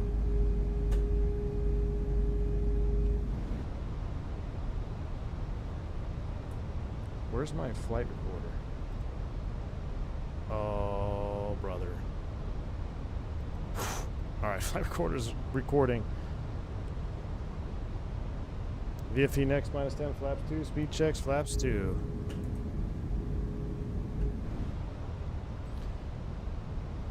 All right, once we get on this here, we'll forget where we have to hand fly from. I think it's Rorp. Manage speed, gear down. I'm gonna hand fly it. Oh, I don't have that bound. Autopilot's off. Flight director's off. Give me the bird. Bird's on. Runway's in sight. Sounds are coming up.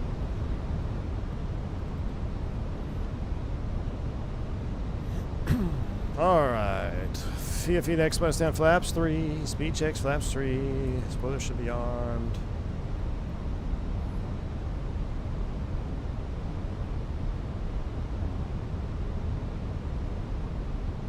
Flaps full, speed checks, flaps full, landing checklist. Let's see, Ponce traffic, Springway 357, about 4 miles on a dogleg to file, runway 12, Ponce traffic. 1,000 feet coming up here. Let's do a landing check. Cam crew advised auto thrust is speed, auto brakes are medium. ECAM memo landing all green, landing checklist is complete. Ooh, descent rate check correct, and get some bumps here coming in off the water. 100 above. In sight, landing. Minimum. Alright, wait for the turn, not yet. Flying towards the towers, the rocks.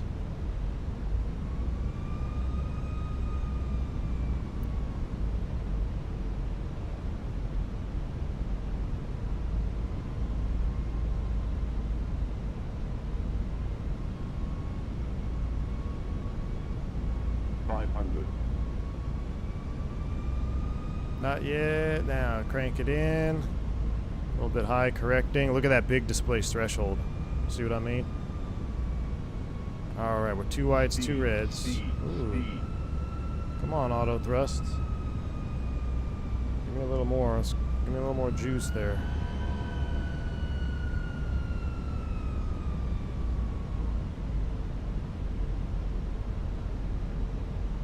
Man, it's bumpy. 100. 50, 40, 30, 20, retard. 5. Oh, jeez. Welcome back to Flight Sim. Spoilers. Reverse screen. Manual brakes. Let it roll. Holy. Right on center line, though, guys. Right on center line. 70 knots. I didn't like the auto thrust on that at all. I should have kicked it off. You talk about a smash. You talk about a smash and a half. I'm scared to look. I'm scared to watch that one, guys. Welcome. You know what? I smashed in Pensacola twice. I'm in a landing rut. I'm in a real world and sim landing rut here. Alright, let's clean it up. We decrabbed, but we just ran out of juice. I probably pulled the power a little too quick there.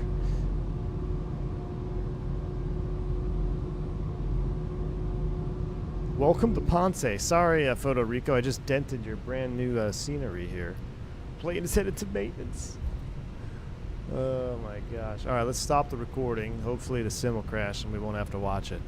Alright, after landing check, let's go ahead and clean you up. Oh, you know why? I didn't have the landing light on, chat. That's why we hit so hard. I couldn't see the runway. We're going to, let's go ahead and just do a proper clean up the whole way in so we can go to the gate on this one as well.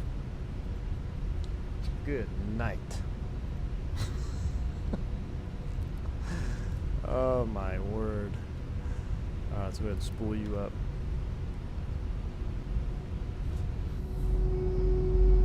I will say the last time I came here, there was a ton of plane spotters. It was awesome, man. I was waving to them. They normally gather down at that end over there. A revoked type rating. So my first landing after training was Pensacola on runway, what is it, 12.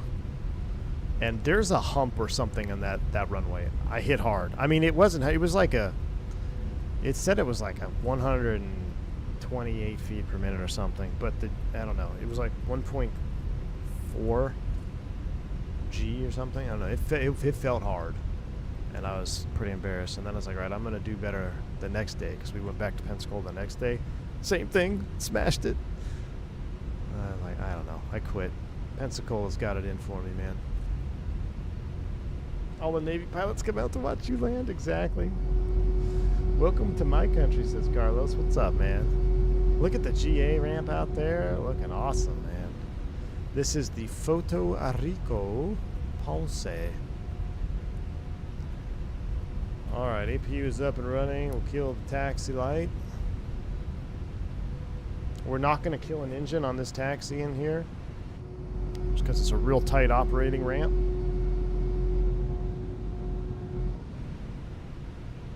Always happens with his deadheads in the back as well. True. Very true. Alright, so we actually even have a spirit gate. Look at that. We got a spiritual wings gate right there. Let's go ahead and follow that in. Got the fire station out here modeled and everything. Nice. We'll be sure to watch it during sunset. Sunset is the best because your shadow when you roll out on final is awesome.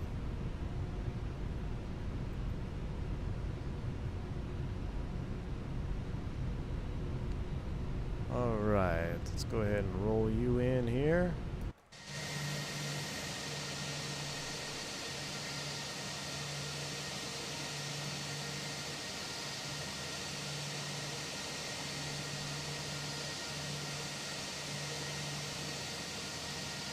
I guess we'll stop on the A320 line.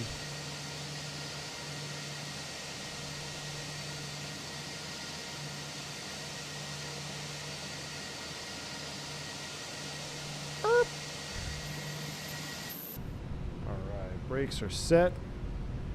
Number 2. Seatbelt sign. APU is running. Number 1.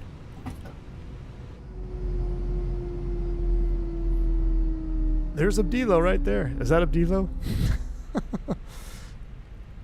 They're coming down. Let's go ahead and deboard. We will go here. Jetway. Look at the jetway.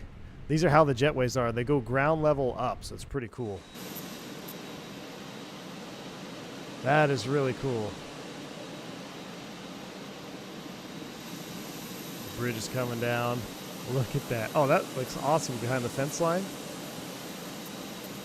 We'll have to do a little walk around. So we're down. Let's go ahead. Beacon's coming off. Fuel tank pumps. Boom, boom, boom, boom. External power. We'll shut the APU off. Well, we'll clear that. Company message. Got our end times. Let's see. Receive. Arrival. Beautiful. That goes standby. Clear the squawk 2000. Boom. Ladies and gentlemen, welcome to Ponce. Alright, let's go ahead and hop out of here. We're going to fall through the window so we can go walk around.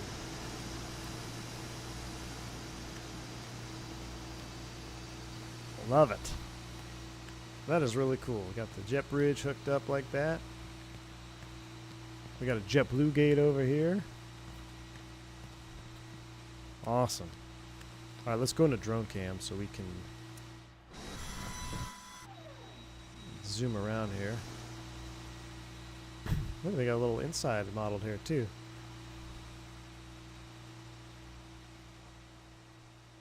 Oh wait, the whole inside is modeled. Look at this. Look at this. Got a little waiting lounge. Frontier boarding gate. Here's baggage services. They got the snake from the baggage. Oh wow, they even have baggage carts out here. Look at this. So this is the behind the scenes. Carnival Airlines. Where's the 727? Landing gear looks smashed, does it? Ah, it looks fine to me. It looks well worn.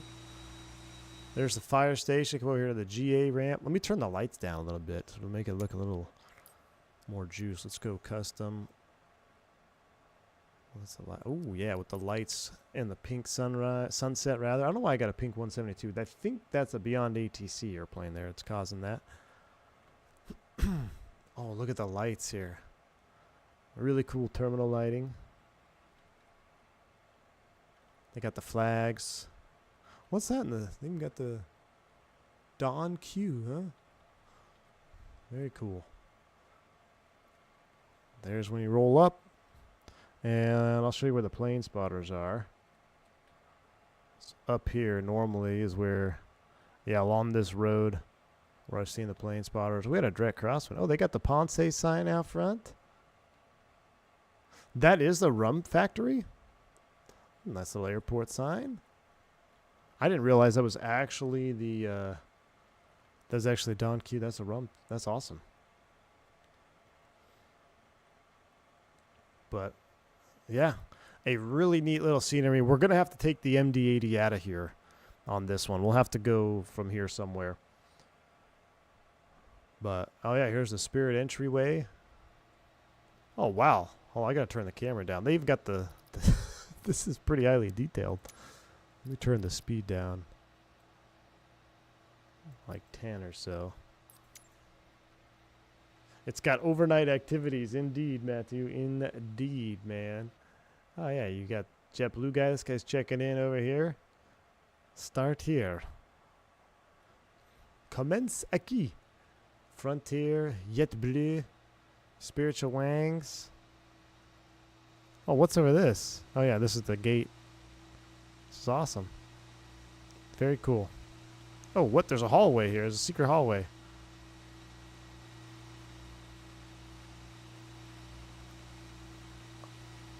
Can I scan that QR code? Hold on.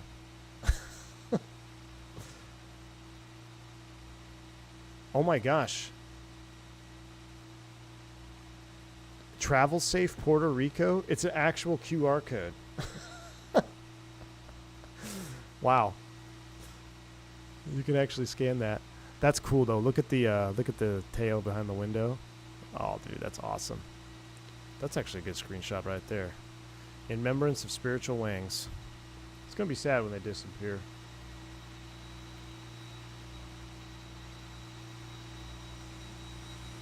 All right, looks like boarding's completed. All right, let's reset. And this is Photo Rico. Yeah, AJ, this is Photo Rico Ponce. Highly recommend you check it out. TJPS is the ICAO code. Highly recommend you check this airport out. Now, I kind of botched the landing, but if I put the sun right, you'll see what I mean about how cool it is. Let's go panel states. I'm going to put these to run. And let's go ready state, and then we'll do our replay here. Everything's coming up. Engines idling. Let's get these lights back on. I left the landing light off on accident, so I'll leave it off so it's not clicking. And replay mode. Replay is on.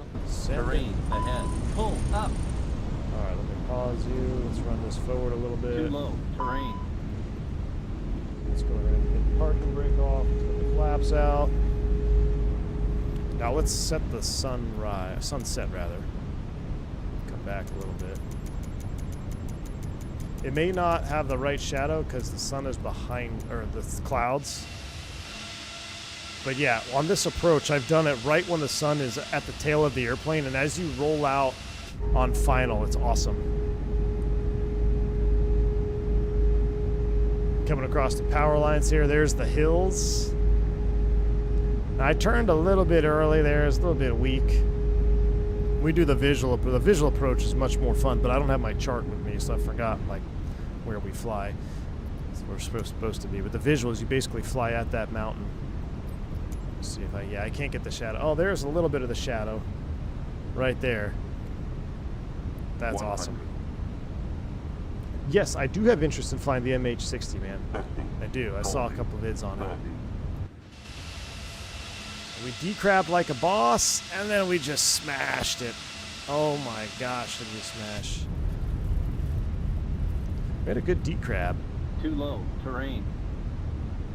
Actually, hold on. We got to do Jeff Favignana replay mode. So we go here. Then we're going to go reset the camera. Reset. Okay. Drone follow on, like so.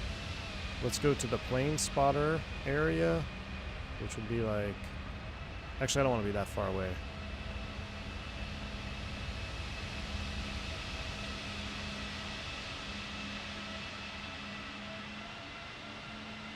Let's do this. And then how do I do this? I got to come down and then lock on. Okay. Oh, yeah, here we go. Oh, I still have the speed brakes out. Rip.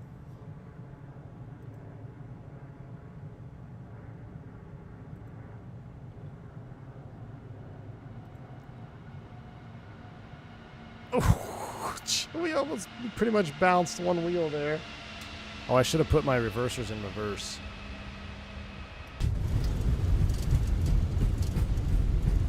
All right, let's watch. I'm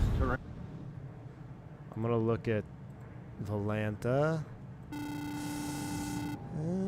My last flight. 375.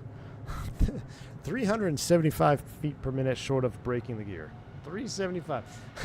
Blackbird Controls coming in with a $5 super chat. Thank you, my man. Oh. Thank you for the $5 super chat. It says, ouch, here's to help final spinal decompression surgery for all your passengers. Oh my gosh. I'm going to need it, man. Thank you, Blackbird. That definitely looks like a 375. I 100% agree. That looks like a 375. But I want you, look, watch the nice decrab, chat. Right on center line. Watch the decrab. Gosh, the 319 is sweet looking. A little bit of D. Oof.